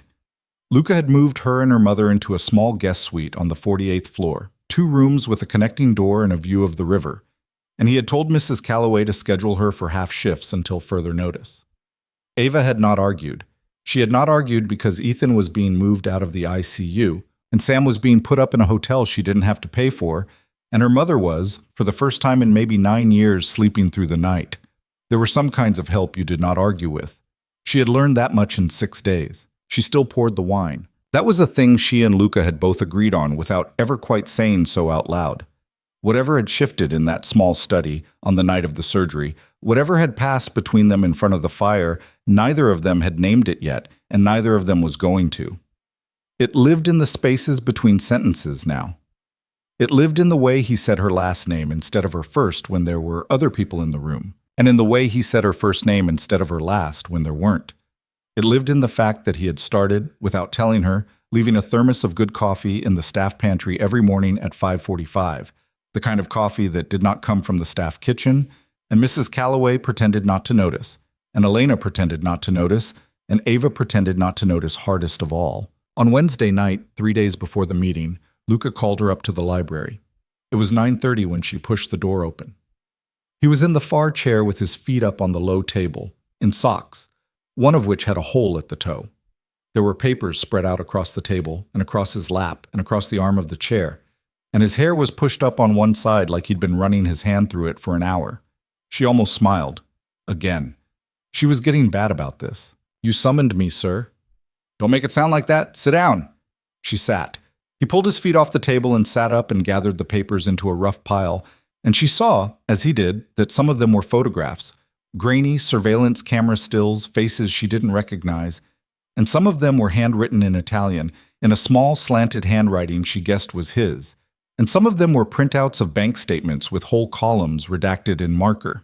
"These are the men who are going to be in the room with you on Saturday," he said. "I want you to look at the faces. I don't want you to memorize them. I just want you to look at them enough so that when you walk in, nothing surprises you. Surprise is the one thing I need you to not show. Can you do that?" She nodded. She pulled the photographs toward her. She looked. The first one was the man from the train. The blue wool coat was gone, but the beard was the same, and the watch was the same. His name, according to the note paperclipped to the photo, was Anton Reyes. He was 37. He had done 18 months in Allenwood for wire fraud in his 20s. He was not the one she needed to worry about. The second one was older, heavier. A dark suit, a gold ring on the little finger. Not the same ring as Reza Farah's, but close enough in style that Ava understood, looking at it, that it was a signal. This man's name was Teodoro Benedetti. He had, according to the paper clipped to him, killed 4 people that the federal government could prove, and an unknown larger number they could not. He was the one she was going to have to look in the eye when she said yes. The third one was a woman. Ava stopped. "Sir?" "Yes." "There's a woman in the meeting?" "There is." "You didn't mention a woman." "I didn't know until an hour ago. That's why you're up here tonight and not tomorrow." Ava looked at the photo. The woman was in her 40s, maybe 50. Silver blonde hair cut in a sharp bob, a cream suit, a face that gave nothing away. Her name on the paper was Mira Kastner. Under her name, in Luca's slanted handwriting, were 2 words: "Be careful." Who is she? She's the one who pays, not Reza, not Teodoro, her. She's the one with the checkbook. She's the one who has, according to information I got from a man I trust more than almost anyone in my life, personally signed off on every move against me in the last 9 months. She's been behind Reza the whole time. Reza is, how do I put this? Reza is loud.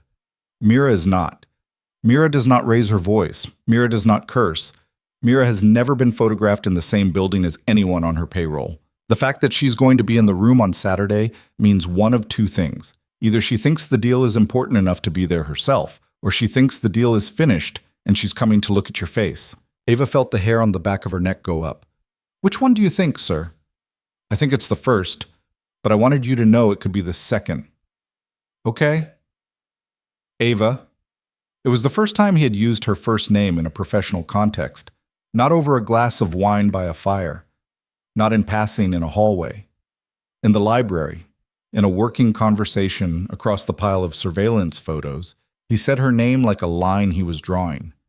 She looked up. "You can still walk away from this." "Sir, I want you to hear me. I want you to listen to what I'm about to say, and I want you to know that I mean it. You can walk away. Right now. Tonight." You get in the car takes you and your mother and Sam and Ethan to an airport I use for things like this, and by tomorrow morning, the four of you are in a country where nobody has ever heard of Reza Farah or Mira Kastner or me. Ethan gets his follow-up care. Your mother gets her account. Sam gets to keep being in love with your brother without worrying about men on trains. And you get out. You walk into a life where you don't have to sit across from Mira Kastner on Saturday and lie to her face. And you? Me what? Where do you go? He looked at her for a long moment. He did not answer. Sir, where do you go? I stay. And what happens to you if I walk away? That's not your problem, Bennett. It's my question. He was quiet again. The fire in the grate had burned down to embers. He looked at her like he was deciding how much to say, and then slowly, he said all of it. If you walk away, I lose the meeting. If I lose the meeting, I lose the recording. If I lose the recording, I lose my leverage over Mira, and over the three men who sit at her right hand, and over the network of people in this city who are currently deciding whether I am strong enough to still be in the chair I'm in. If they decide I'm not, they move. If they move, I have about 6 weeks, maybe 8. That's my honest estimate. After that, somebody shoots me as a parking garage or poisons me in a restaurant, and the business goes to my cousin, who is a worse man than I am, and who would not, for the record, have lifted a finger to pay for your brother's surgery. That's the answer to your question. She sat with that. Sir? Yes. I'm not walking away. Ava. I'm not. I'm sorry. I'm not. I need you to understand what you just said. I understand. Say it to me again. I'm not walking away. He leaned back in his chair. He put his hands flat over his face for a second, like a man trying to rub the exhaustion out of his eyes, and when he lowered them, his face was bare in a way she had never seen on him before. Something had come loose at the edges. She looked at him and realized, with a small shock, that he had been prepared for her to say yes. He had been prepared for the last 7 days for her to take the out. Part of him had wanted her to take the out. The part of him that had said her name at a dinner table without meaning to had been quietly, desperately, hoping she would walk out of this room tonight and never come back. The other part of him was looking at her now like she had just saved his life. All right, he said quietly. Sir? All right. Then we work. They worked until almost 2 in the morning. He walked her through every beat of the meeting, where she would sit, where they would sit, who would speak first, who would ask the questions that mattered, and who would ask the questions that didn't. He taught her how to hold her hands, loosely, not folded, because folded hands looked like a woman who had practiced, and how to look at Mira Kastner without looking away too fast and without looking too long. He taught her 3 names that were real. He taught her 2 names that were not. He taught her one date that he wanted her to let slip, as if by accident, 2/3 of the way through the meeting. The 11th, I think he said the 11th. He was on the phone in the library and I was clearing the coffee. A date that was not his real date, that was not any date at all. That was a small invented thing whose only purpose was to see which of the 4 people in the room reacted. If Mira reacts, he said, we learn something. If Teodoro reacts, we learn something else. If Anton reacts, we learn he's been told more than he should have been. If nobody reacts, we learn the most important thing of all, which is that it's already over, that she already decided about me before you walked in, that the meeting is not a negotiation, that it's an execution with paperwork. Okay? Are you still not walking away, Bennett? Still not, sir. At 1 in the morning, he stopped and made her stand up and poured her a glass of water from a silver pitcher on the sideboard and made her drink all of it and sat her back down in the chair. At 1:30, he started asking her questions in the voice he thought Mira Kastner would use. A quiet, unhurried voice, the voice of a woman who had never been interrupted in her life. And Ava answered them in the version of herself they had built together, and he corrected her when she smiled too much, and when she smiled too little, and when she tried to sell a lie with her eyes instead of with her voice. At 1:45, he told her the single most important thing he would tell her that week. Ava, sir, when you sit down at that table, remember one thing. These people are not smarter than you. They are more experienced. They are more dangerous. They have killed more human beings than you have met in your life. But they are not smarter than you. Do you understand the difference? I think so, sir. Experience can be anticipated. Danger can be survived. Smart is the only thing in a room that can't be beaten. You, Bennett, are the smartest person who's going to be at that table on Saturday. I know because I've been watching you for 7 days, and I watch people for a living. Do you hear me? Yes, sir. Good. Go to bed. Sir? Yes. Thank you. Don't. She almost said it anyway. She didn't. Saturday came. The meeting was set for 2 in the afternoon, in a private dining room above a restaurant on the Upper East Side.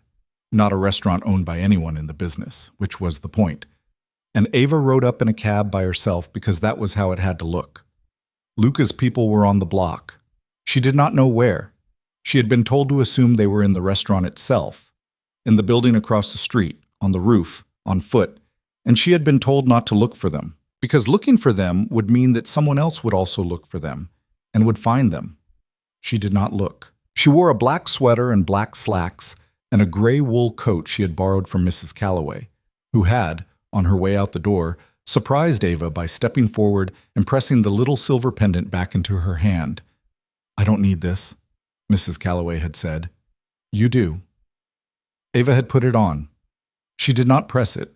Not yet. The restaurant was the kind of place where the host did not ask you for your reservation name. A man in a dark suit was standing at the foot of a narrow staircase behind the bar, and when he saw her, he simply stepped aside. She went up the stairs. The stairs creaked on the 7th step. She remembered that later because it was the last normal sound she heard before the door at the top opened, and there were 4 people sitting at a round table in a small private room, and one of them, the woman with the silver blonde bob, stood up when she came in, and smiled, and put out her hand. "Miss Bennett?" "Ma'am." "Mira, please." "Mira." "Sit down. Would you like wine?" "No, thank you." "Coffee?" "No, thank you." "Water?" "Yes, please." Mira poured the water herself. She did it the way a hostess would do it at a dinner party for friends. A small silver pitcher, a crystal glass, a slice of lemon from a little dish beside it. She set the glass in front of Ava. She sat back down. She folded her hands on the table in front of her. Not tight, not loose, a hostess's hands, and she smiled again. And the smile did not move her eyes at all. "Thank you for coming, Miss Bennett. Thank you for having me.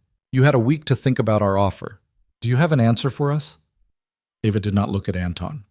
She did not look at Teodoro. She did not look at the 4th man at the table, whose name she did not know, whose face was not in any of the photographs, and who had not spoken since she walked in. She looked at Mira. "Yes," she said. Mira nodded once. "Good. I have some questions. Please." And here was the thing Luca had not quite prepared her for. The thing she had come to understand only that morning, staring at herself in the bathroom mirror of the 48th floor guest suite, with her mother still asleep in the next room. If she walked into this meeting as a woman who had accepted an offer, Mira would smell the performance in 60 seconds. What Mira was going to trust, Ava had realized, was not a woman who said yes. Mira was going to trust a woman who said yes, and then started negotiating for more. Greed was believable. Gratitude was not. "I'd like clarification," Ava said, "on the payment structure." Mira's head tilted, just slightly. The smile stayed put, but something behind her eyes got a little sharper. She was paying attention now. She was paying attention in a way she had not been paying attention a minute ago. "Go on." "Your man on the train said $2 million. Correct. He didn't say when. What would you like to propose, Miss Bennett?" "I'd like half now." A small silence at the table. Teodoro shifted his weight in his chair. Anton, on Mira's left, did not move. "Half?" Mira said. "Half now. In an account I choose. In a bank I choose. Half when I give you what you've asked for. I want the first half before I say a single word about my employer. I want it in the account before I leave this building today. And I want it in cash equivalent instruments, not a wire I can't verify before tonight. That's not how we usually... I know it isn't, but I'm not one of your usual people." Mira looked at her for a long, quiet moment. "No," Mira said. "You're not. I have my brother to think about. I have my mother. I've been promised things before by men with more money than me, and the things didn't come, and I stopped believing in things that don't come until they do. If you want what I have, you pay me half of it before I open my mouth. If you don't, I stand up, I leave, and I go back to pouring wine for the rest of my life, which, frankly, I'm pretty good at. She kept her hands loose on the table. She did not fold them. She did not look at anyone but Mira. She did not smile. Mira smiled instead. It was, this time, a real one, or real in the way a knife is real. All right, Miss Bennett. Thank you. 1 million now. 1 million on delivery. We'll need a name and a number for the account. I have both. Of course you do. Ava slid a small folded piece of paper across the table. Mira took it with 2 fingers. She opened it. She read it. She nodded once at the fourth man at the table, the one who had not yet spoken, and he stood up without a word, walked out of the private dining room, and closed the door behind him. He'll confirm the transfer in about 20 minutes, Mira said. In the meantime, we can talk. Yes. Tell me about the dinner. And this was where it started. This was where, for the next 41 minutes, Ava Bennett, housemaid, 23, 5 months of community college under her belt, 0 hours of federal witness training, sat across from 4 of the most dangerous people she had ever been in a room with and told them a story. She told them the story Luca had helped her build. She told them pieces of it in the wrong order, the way a real witness would. She backtracked. She corrected herself. She said, "Wait. No, I'm sorry. That was the other night twice. Both times on purpose. Both times on lines Luca had marked in red on the pages in his library." She said real names she had actually heard at the actual dinner party that had started all of this. Small men, men who were already cooperating with him behind the scenes, men whose exposure would cost him nothing. She said 2 names that did not exist at all. Salvaggio, Ricci. Names Luca had invented for her, names that meant nothing. Names whose only purpose was to see whether anyone at the table had heard of them. Mira's face did not move when Ava said Salvaggio. Mira's face did not move when Ava said Ricci. Teodoro's face, though. Teodoro's face moved very slightly at Ricci.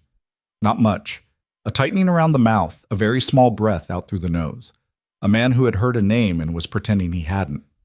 Ava did not look at him when it happened. She kept her eyes on Mira. She kept talking. At the 22-minute mark, she said the date. The 11th. She said it the way Luca had taught her. Not as a headline, but as a detail, buried in the middle of a longer sentence about clearing coffee cups from the library while Luca was on a phone call. She said it, and she moved past it, and she did not pause for a reaction. Anton shifted in his seat. Mira did not move. Teodoro did not move. The 4th chair was still empty. Ava kept talking. At the 30-minute mark, the 4th man came back. He did not sit down. He walked behind Mira's chair, leaned down, and murmured something in her ear that was 1 sentence long. Mira nodded once. The 4th man straightened up. He did not look at Ava. He walked back to his chair and sat down. The transfer had gone through. Ava did not react. She kept talking. She was explaining, in the version of the story they had built together, how Luca had spoken about the Baltimore arrangement on a phone call she had overheard while polishing silver, an arrangement that did not exist, that had never existed, but that sounded exactly like the kind of thing that would exist for a man in his position, and that contained, hidden inside it like a splinter, a specific dollar figure that only 3 men in Luca's entire organization knew about. 3 men. If she walked out of this room alive and that dollar figure surfaced in the next 10 days in any conversation anywhere in the city, they would know which of the 3 had talked. That was the real play. The Salvaggio and Ricci names had been a test. The date had been a test. The dollar figure was a trap. And Mira, who was watching Ava's mouth like a woman reading a book she had already bought, did not yet know she was inside it. At the 39-minute mark, Mira held up one hand. "That's enough for today, Miss Bennett. I can keep going." "I know you can. You're very thorough. That's enough for today. We'll be in touch for the second half next week. I'll send somebody you haven't met. Don't look for me. Don't call me. Don't come back to this restaurant. If you need to reach us, Anton will find you." "Understood. One more thing." "Yes." "You're going to keep working for him." "Yes." "For how long?" "For as long as you need me to." Mira smiled again. "Good girl." The words were small. The words should have been small. Ava had heard worse words from worse men in worse rooms, but something about good girl in Mira Kastner's unhurried voice, in that private room above a restaurant on the Upper East Side, with $1 million newly sitting in an account in her mother's name, did something to Ava's spine that she would remember for a long time afterward. It went cold the way a fish in a freezer goes cold. It went cold and stayed cold all the way down. She smiled back. She did not show her teeth. "Thank you, Mira." "Thank you, Miss Bennett." She stood up. Anton stood up. He walked her to the door. He opened it. He did not touch her. He did not escort her down the stairs. He just watched her from the top landing as she went down. 7 steps, a creak on the 7th. And he did not close the door until she had passed the host stand at the foot of the stairs and reached the restaurant's front vestibule. She did not look back. She pushed through the door into the cold. The sidewalk was wet with melted snow. A cab was idling at the curb. The driver, when she got in, did not ask her where she was going. He just pulled into traffic and took the route she had been told the cab would take, north, then west, then south again, a long loop through the park. And Ava pressed her forehead against the cold glass of the back window and felt, very slowly, the first real shake start in her hands. She let it come. She did not fight it. She had been holding her hand still for 41 minutes, and her body wanted its minute back, and she let it have it. She shook in the back of the cab for about 90 seconds, her teeth chattering, her eyes wet, her breath coming fast. Then it passed. Then she sat up, wiped her face with the sleeve of Mrs. Calloway's gray wool coat, and pulled the little pendant out from under her sweater. She did not press it 3 times. She pressed it twice. The second signal. The one that meant, "It's done. I'm out. I'm alive." The cab took her back. Luca was in the library when she came through the door. He was standing at the window with his back to her, hands in his pockets, and when he heard her come in, he did not turn around right away. He turned around slowly, like a man who had not been sure, right up to that moment, whether she was going to come through that door on her own feet or on a stretcher. And when he saw her, upright, pale, shaking only a little, coat still buttoned to her throat, something went out of his shoulders that he had been holding since Saturday morning. "Ava, sir." "You're all right." "Yes, sir." He crossed the room in 4 long strides. He did not touch her. He stopped maybe 2 feet away. He looked at her face. He looked at her hands, loose at her sides. He looked at her eyes. "Tell me." She told him. Everything. The pitcher of water, the handshake, the negotiation for the half now, half later. Teodoro's face when she said Ricci. Anton's shoulder when she said the 11th. The dollar figure she had planted, buried inside a fake arrangement that did not exist, that would tell him within 10 days which of the 3 men in his inner circle was the leak. She told him about the 4th man who had left the room and come back and murmured something to Mira. She told him about Good Girl. When she got to Good Girl, his jaw moved. He did not interrupt. When she was done, he exhaled, slowly, through his nose. "Ava." "Sir." "Look at me." She looked at him. "You didn't just survive today." "Sir." "You won today." "I don't feel like I won, sir." "You won't for a while. That's how it works. You'll feel it in about 3 days, maybe a week. Tomorrow you're going to wake up, and you're going to want to throw up, and you're going to want to sleep for 14 hours, and you're going to feel like you did something terrible, and you didn't. You walked into a room with 4 killers, and you came out alive with $1 million in your mother's name and a trap set inside their own heads. That is not a thing I could have done at your age. That is not a thing most of the men who work for me could have done today. Do you hear me?" "Yes, sir." "Say it back." "I won today." "Good." He was very close now. She had not noticed him closing the distance. She looked up at him, actually up, because he was taller than her by 4 or 5 inches, and she had spent 6 months keeping her chin tucked in rooms he was in. And for the first time since she had met him, she looked at his mouth. She did not mean to. She looked away fast. He saw it. He did not comment. He did not lean in. He did not do any of the things a lesser man would have done. In a library, at the end of a day like that, with a woman who had just saved his life standing 2 feet in front of him with her coat still buttoned to her throat. He took 1 step back. He put his hands back in his pockets. He cleared his throat quietly once. "Go to your mother, Ava." "Sir?" "Go to your mother. Tell her you're okay. Eat something. Sleep. I'll see you tomorrow." "Yes, sir." She turned to go. She had her hand on the door. "Ava." She stopped. She did not turn around. She could not, at that moment, quite turn around. "Yes, sir. I'm glad you didn't walk away." She did not answer. She did not have to. She pulled the library door closed behind her, and she walked down the quiet hallway in Mrs. Calloway's gray wool coat, with $1 million in an account in her mother's name, and the cold shadow of a silver-blonde woman still at the base of her spine, and somewhere behind her, 52 floors up, a man who had not held her hand and had not touched her face and had not said anything he could not take back was standing alone in his library with his forehead pressed against the cold glass of the window, looking down at a city that was, for the first time in a long time, not entirely his. The shaking came back around 3 in the morning, the way Luca had told her it would. Ava woke up in the dark in the 48th floor guest suite with the sheets wrapped around her legs and her heart pounding in her ears. And she sat up in bed and she did not throw up, but she came close. And she sat there for a long time with her knees pulled up to her chest and her forehead pressed against them, and she breathed. Her mother was in the next room. She could hear the small, even sound of her mother's breathing through the connecting door, and she held on to it like a rope. In, out, in, out. Her mother was safe. Ethan was safe. Sam was safe. Whatever she had walked into on Saturday, whatever Mira Kastner had decided about her, she had walked out of it with her family on the right side of a door that locked, and nobody was going to take that away from her tonight. She thought she would not sleep again. She slept eventually. The way you sleep after something like that, not really sleeping, falling through it. When she woke up, it was almost 11, and there was a note slipped under her door. Library. When you're up, no rush. She showered. She put on clothes she had started to recognize as hers. A gray sweater she had bought herself 2 weeks ago from a shop she could not previously have afforded. Jeans, soft flat shoes that did not make a sound. And she took the back stairs up the 4 floors to the penthouse and walked down the east hall with her hand loose at her side. The library door was open. Luca was not alone. There was a man she had not seen before sitting across from him in the leather chair she usually sat in. 40s. Gray in his hair, a dark suit that had not been made on this continent.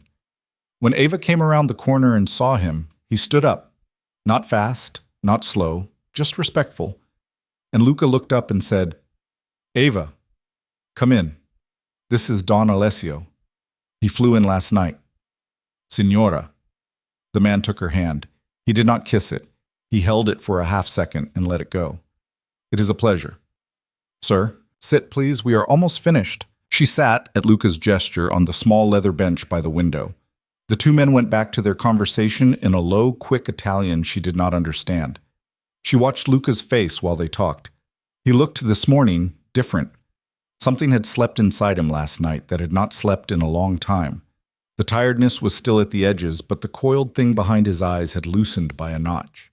She understood, watching him, that the previous night's work had already begun to move. Somewhere, in some quiet room in the city, the dollar figure she had planted had surfaced.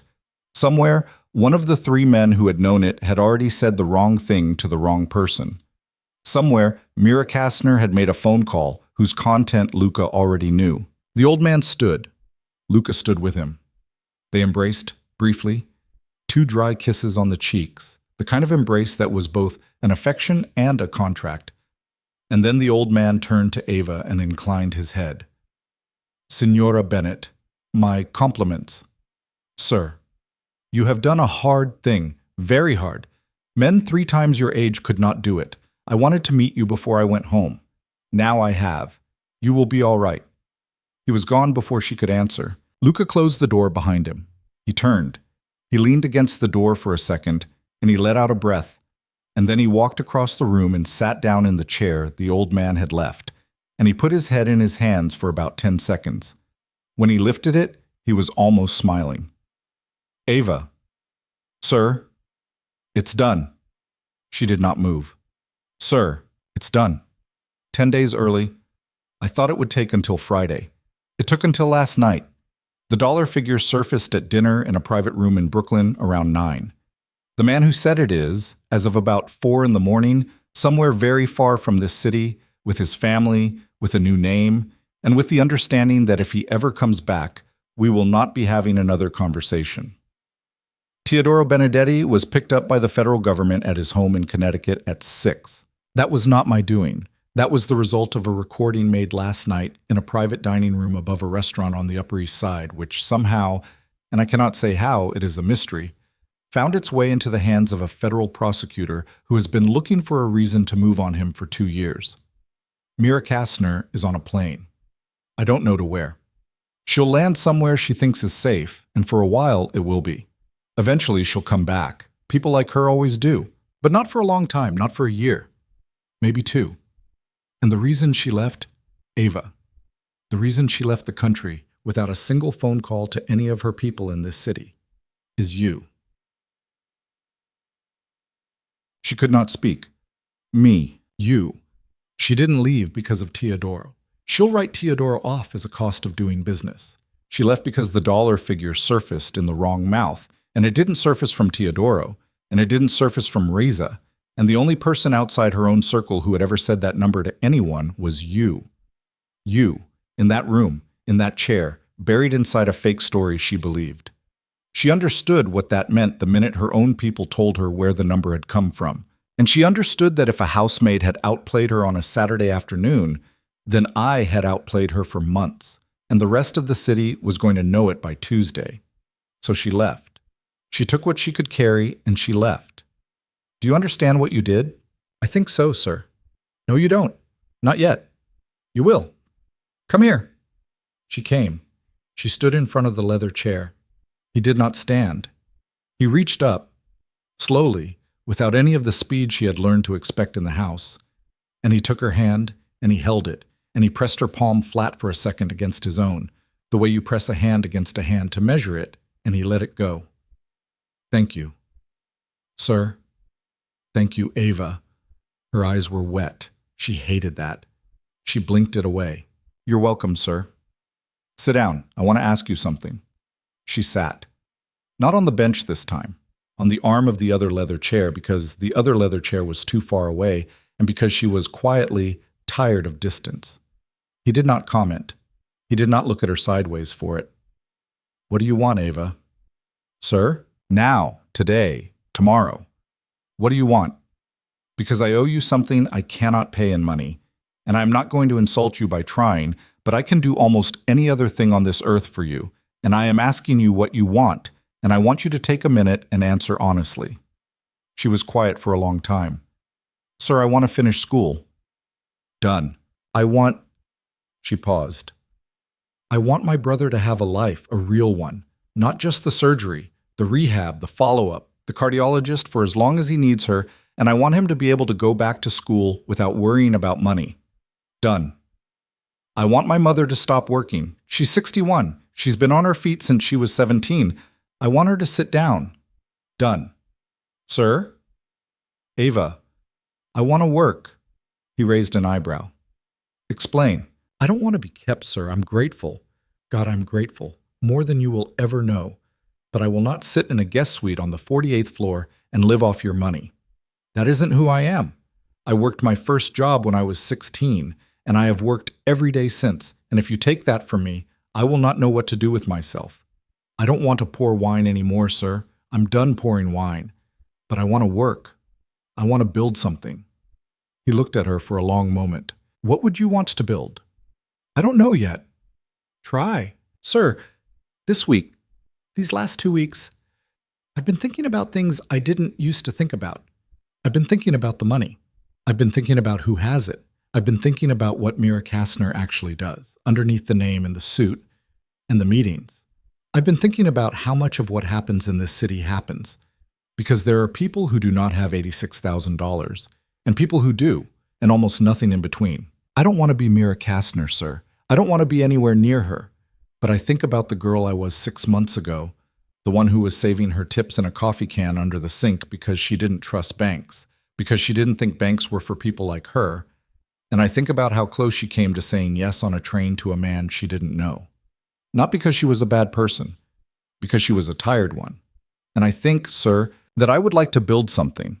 I don't know what yet, a program, a foundation, something that catches people like her before they have to make that choice. That's all. I don't have it figured out. I'm just telling you what keeps coming back. He watched her for a long time. All right, Ava. Sir? All right. We'll figure it out. There's a lot in this house that is going to change over the next year. I've been thinking about it for longer than I've been willing to admit. Don Alessio and I were talking about it this morning. There are pieces of what I do that I do not want to keep doing. There are pieces that were never supposed to be permanent, that I inherited, that I kept because I was 23 and scared, and because I didn't know yet what the difference was between a man who runs things and a man who is run by them. I know the difference now. I've known it for about 8 days. I would like to spend the next 10 years turning this house into something my father would have hated, and something his father would have hated more, and something your brother's children, if he has them, could walk into without feeling ashamed. I don't know yet how to do that. I am asking you because I trust you, and because I owe you, and because you are the smartest person I have ever had the privilege of being lied to by, to help me figure it out. She laughed. She laughed out loud, in the library, in the late morning, a short, surprised, uneven laugh, and the corner of his mouth moved in something that was almost the same laugh, and for the first time in 2 weeks, the air in the room felt like air. Sir? Yes? Stop calling me sir. Ava, stop. Sir isn't... We aren't. Sir, I haven't been your maid since Tuesday. We both know that. I'm going to keep calling you sir in front of the staff because that's how this house works. But when the door is closed, sir is... It's silly. It's not honest. Call me Ava. And you'll call me? Luca. It was the first time she had said his name out loud in his hearing. It sat in the air between them like a small, fragile thing. Luca, she said again, more quietly, to make sure it would still stay standing the second time. He nodded once, slowly. All right, Ava. The weeks after that moved the way weeks move in a life that is being rebuilt from the studs. Ethan came home from the hospital on a Thursday, walking on his own, a little slower than he used to, but walking, with a scar down the center of his chest that he showed Ava the way a boy shows a sister a loose tooth, proud, embarrassed, a little awed. He moved into the apartment with Sam, the one in Astoria, and he did not climb the stairs at first, and then, after 4 weeks, he did. And on the day he made it to the 4th floor without stopping, he called Ava from the landing, out of breath but laughing, and said, I did it, Ava. I did the stairs, I did the whole thing, and Ava, standing at the kitchen counter on the 48th floor peeling an apple for her mother, leaned her forehead against the cabinet door and cried, quietly, for maybe 30 seconds, and did not tell him she was crying, and then wiped her face and asked him what he wanted for his birthday. Her mother, for the first time in Ava's life, stopped working. She fought it for about 2 months. She said she wasn't the kind of woman who sat around. She said idleness made her anxious. She said the money in the account in her name was frightening, not comforting. She had never had more than $2,000 to her name at any one time in her 61 years, and watching a number with 6 figures in it sitting in her savings account gave her, she said, the willies. Ava sat with her at the kitchen table one Saturday morning and went through it, line by line, patiently, the way you teach a child to read. This is the principal. This is the interest. This is the amount you can spend every month and never touch the principal. This is what that means. This is what it means that you will never again, in your life, need to decide between electricity and groceries. This is what it means that you can visit your sister in Puerto Rico whenever you want, not once every 4 years. This is what it means that you don't have to be afraid anymore. Mama, it's okay to not be afraid. Her mother had looked at her across the table for a long time and then said, in a voice that was very small and very old, Mija, I have been afraid since 1979. Ava had held her hand. I know, she had said. That's why we're stopping. She went back to school in the fall. Not full-time. She would not have been able to handle full-time with everything else, but 2 classes at a small private university in Manhattan, in a program she had once looked at online at 2 in the morning years ago from a laptop balanced on her knees in a staff break room.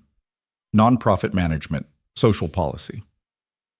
The kind of degree she had not, at the time, believed belonged in a person like her. She went to her first class in September in a navy sweater and a pair of glasses she did not technically need, and she sat in the 3rd row and she took notes in a narrow, careful hand that Mrs. Calloway would have approved of. And when the professor asked the room, what brought you here? Ava thought for a moment about the corner of 2nd and 64th Avenue. And then she said aloud, I met a lot of people who needed help, and I want to be better at giving it. After class, a woman sat down next to her on the subway and said, "That answer you gave in class? That was the realest thing I've heard in 3 years of grad school. I'd like to buy you a coffee." Her name was Priya. She was 34. She had worked in city government for 9 years, was burned out, was looking for something new. By November, she was the second person Ava had hired for the foundation. The foundation had a name by then. Ava had picked it out on a legal pad, sitting at the kitchen counter one evening, chewing on the end of a pen, while Luca, across the counter, was making pasta. He had become, to Ava's ongoing surprise, a quietly excellent cook. He did not talk about where he had learned. He did not talk, actually, about a lot of the things that had made him, about the years between 17 and 23, about his father, whose photograph was in a drawer she had opened once by accident and closed again without looking at for very long. He would talk about them, eventually, over time, in small pieces she did not push for. That night, though, he was dicing garlic, and she was writing names on a legal pad, and when she finally underlined one of them, the Bridge House Initiative, and turned the pad around so he could see, he had looked at it for a long moment and set the knife down. Bridge House. "It's stupid. It's a working title." "It's not stupid." "No?" "No, it's the thing my grandmother used to say. Did you know that? About my grandmother?" "I don't know anything about your grandmother. She used to say that every family has one person who is the bridge. One person who stands between where they came from and where they might go. And the bridge never gets to walk across itself. The bridge gets walked on." He looked at her. He smiled a little. "I think she'd have liked you." "Luca." "Yes." "I don't want to be the bridge." "No?" "No. I want to build bridges. I don't want to be one. Somebody else can be the one who gets walked on. I'm tired of that part." He looked at her for a long moment. "Good," he said. "Then let's build them." The Bridge House Initiative opened its doors in April, in a converted 2-story building in Washington Heights that Luca had bought, quietly, through 3 layers of shell companies, and then, on Ava's insistence, transferred into the foundation's name outright so that no shell company owned it anymore.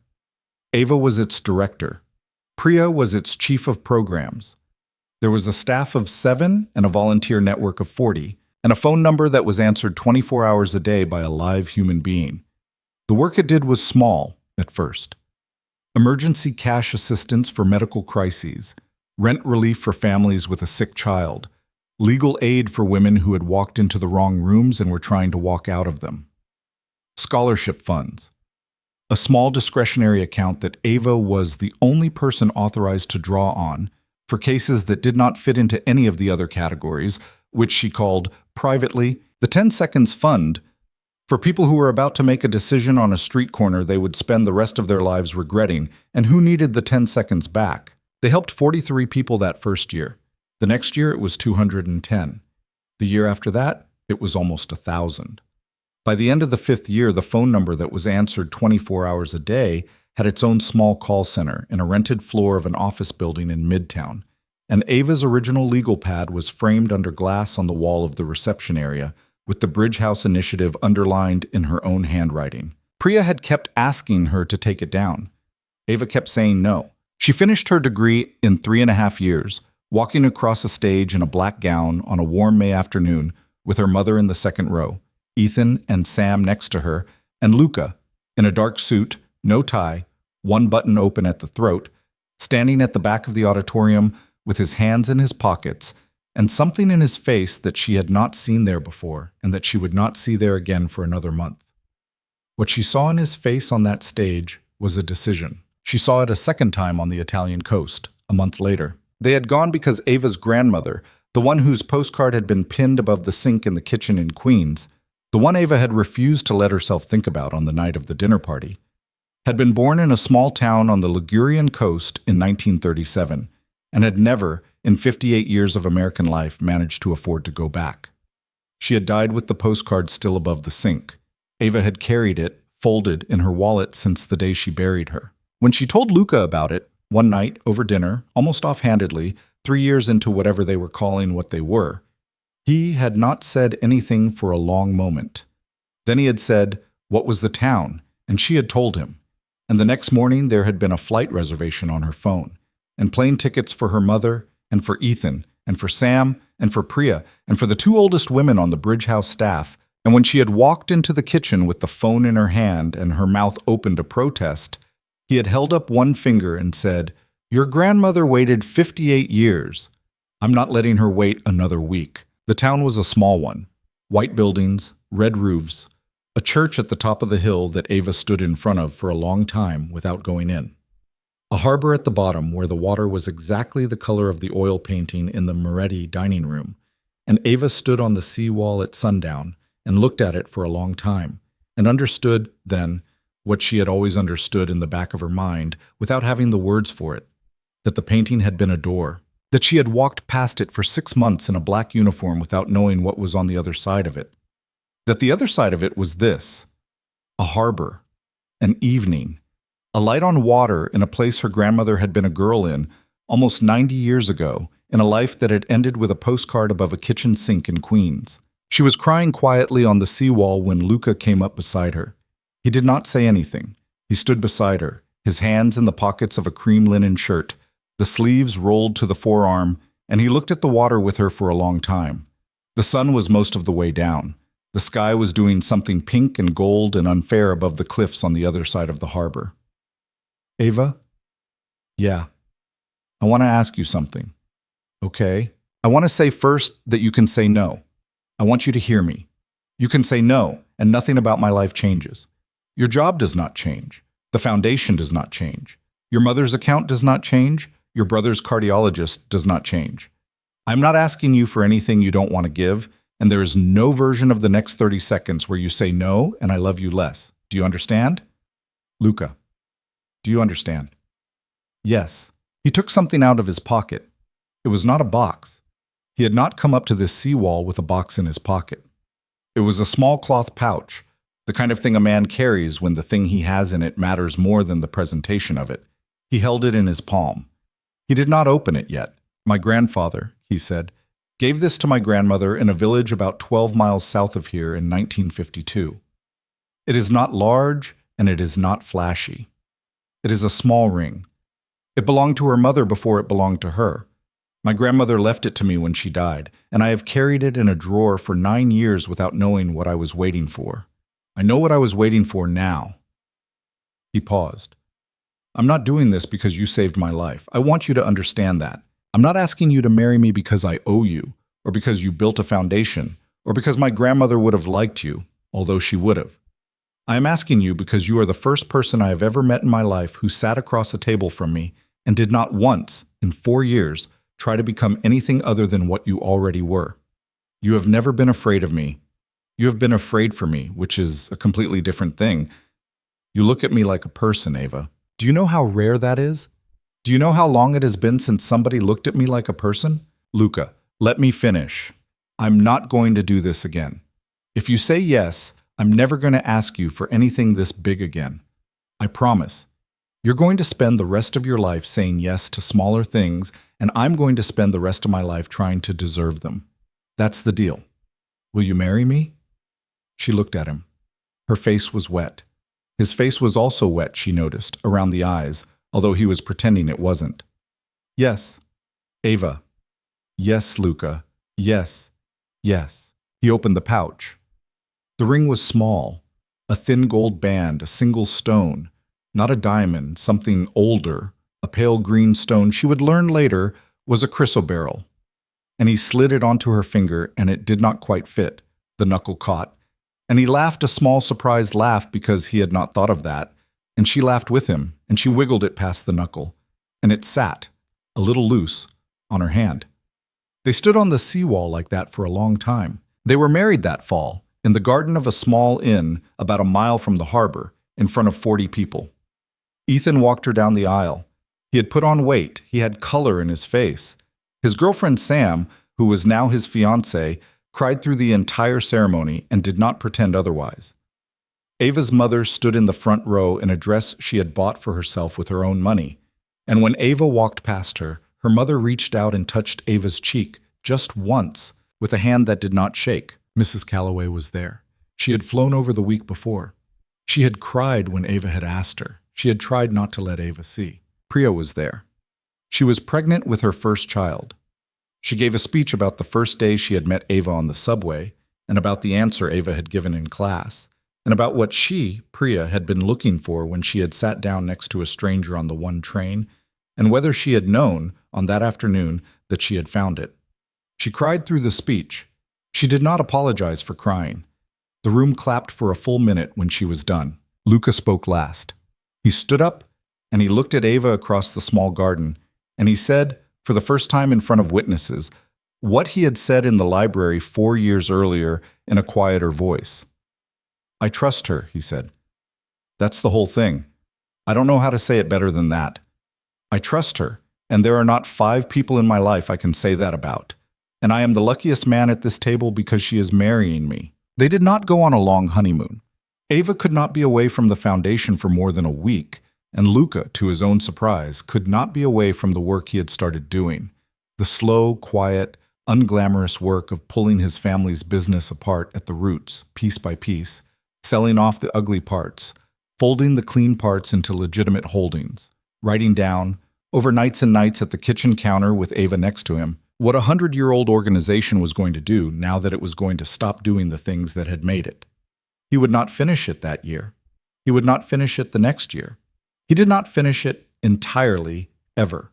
There were some things that could not be undone, some debts that could not be forgiven, some names that would never again come to dinner at the penthouse on the 52nd floor. But he did what he could. And what he could, it turned out, was a lot. Rezafara died in a prison in Romania 6 years later. Ava learned about it on a Tuesday morning in the foundation's office, from a news alert on her phone. She closed the phone. She did not tell anyone at work. She went home that night and she told Luca over dinner, and Luca nodded slowly, once, and did not say anything, and poured her another glass of wine. Mira Kastner did come back, exactly as Luca had predicted, about 18 months after she left. She did not come back to the penthouse. She came back to a small, discreet meeting with Luca, alone, in a restaurant neither of them had been to before. And whatever was said in that meeting, neither Luca nor anyone else ever repeated. After it, she went to live in Geneva. She was never, as far as Ava knew, in the same building as any of them again. Years later, when someone from the Bridge House Initiative tried to give Ava some kind of award at a dinner in Midtown, a woman at another table, older, silver hair no longer in a bob, a cream jacket, had stood up across the room when Ava walked past and had inclined her head just slightly without smiling and had sat back down. Ava had not stopped walking. Mira had not stopped watching her. Ava did not mention it to Luca. Some things you keep to yourself. Ethan finished college at 24. He proposed to Sam at 25. They had their first child, a girl they named Rose after Ava's grandmother, when Ethan was 27. His cardiologist said his heart was, at that point, behaving like the heart of a man who had never been sick. Ethan cried when she told him. Sam cried. Ava, hearing about it on the phone from her office at the foundation, put the phone down and went to stand at the window for a long time. Luca and Ava had their own child, a boy, when Ava was 30. They named him after nobody in particular. They had decided together, late at night, in bed, their hands laced, that they were not going to name him after anyone from either of their families. Every name on both sides came with a history they did not want stitched to a baby. So they gave him a name that belonged only to him, Matteo. It meant gift. It was, they both knew, a little sentimental. They did not care. They had earned a little sentiment by then. And Ava, years later, standing on a different seawall, on a different evening, with a second child on the way, and a small, tired, warm hand in hers that belonged to a boy who was almost 5 years old, would think about the girl she had been on the night of the dinner party. The quiet one, the invisible one, the one who had poured wine and kept her eyes on the floor and folded her hands behind her back. She would think about the way that girl had stood in the cold outside a newspaper stand on Fifth Avenue and watched, in a mirror, a man in a dark coat pretend to read a phone that wasn't on. She would think about the 10 seconds on the corner of 2nd and 64th. She would think about the small silver pendant she had pressed twice in the back of a cab on a Saturday afternoon. She would think, mostly, about this, that none of what came after had been promised to that girl. None of it. The girl standing on Fifth Avenue in the snow had not been owed a seawall, or a son, or a husband who cooked pasta, or a mother who had stopped being afraid. She had been owed by the world she was born into exactly nothing. And what she had built over the years that followed, the foundation, the marriage, the quiet Sundays, the brother who could climb the stairs, she had built not because anyone had handed it to her, and not because she was special, and not because some invisible hand had written a better ending into her story. She had built it because on one cold night in January she had refused to be invisible, and on another cold morning in a cab she had refused to be bought, and on a seawall on the Italian coast she had said a word that she had, for most of her life, believed did not belong in her mouth. Yes, that was the thing she would want later to tell other women. Not the ones like her, not the tired ones, the quiet ones, the ones who had been trained to disappear. All of them. She would want to tell them that the moment in a life that decides the rest of the life is almost never a big one. It is almost never a speech. It is almost never a dramatic stand. It is, most of the time, a very small refusal, made in the cold, by a woman whose hands are shaking, who is not sure she has the right, who is not sure she has the strength, who does it anyway. And that moment, small as it is, can turn a whole life around. She had been invisible once. She was not anymore. And on the seawall, in the soft gold of a falling evening, with her son's hand in hers and a man she had chosen freely, with her eyes open. Coming up the path behind her, Ava Bennett, who had once been trained to move through marble halls without a sound, stood very still and let herself, for the first time in a long time, be seen.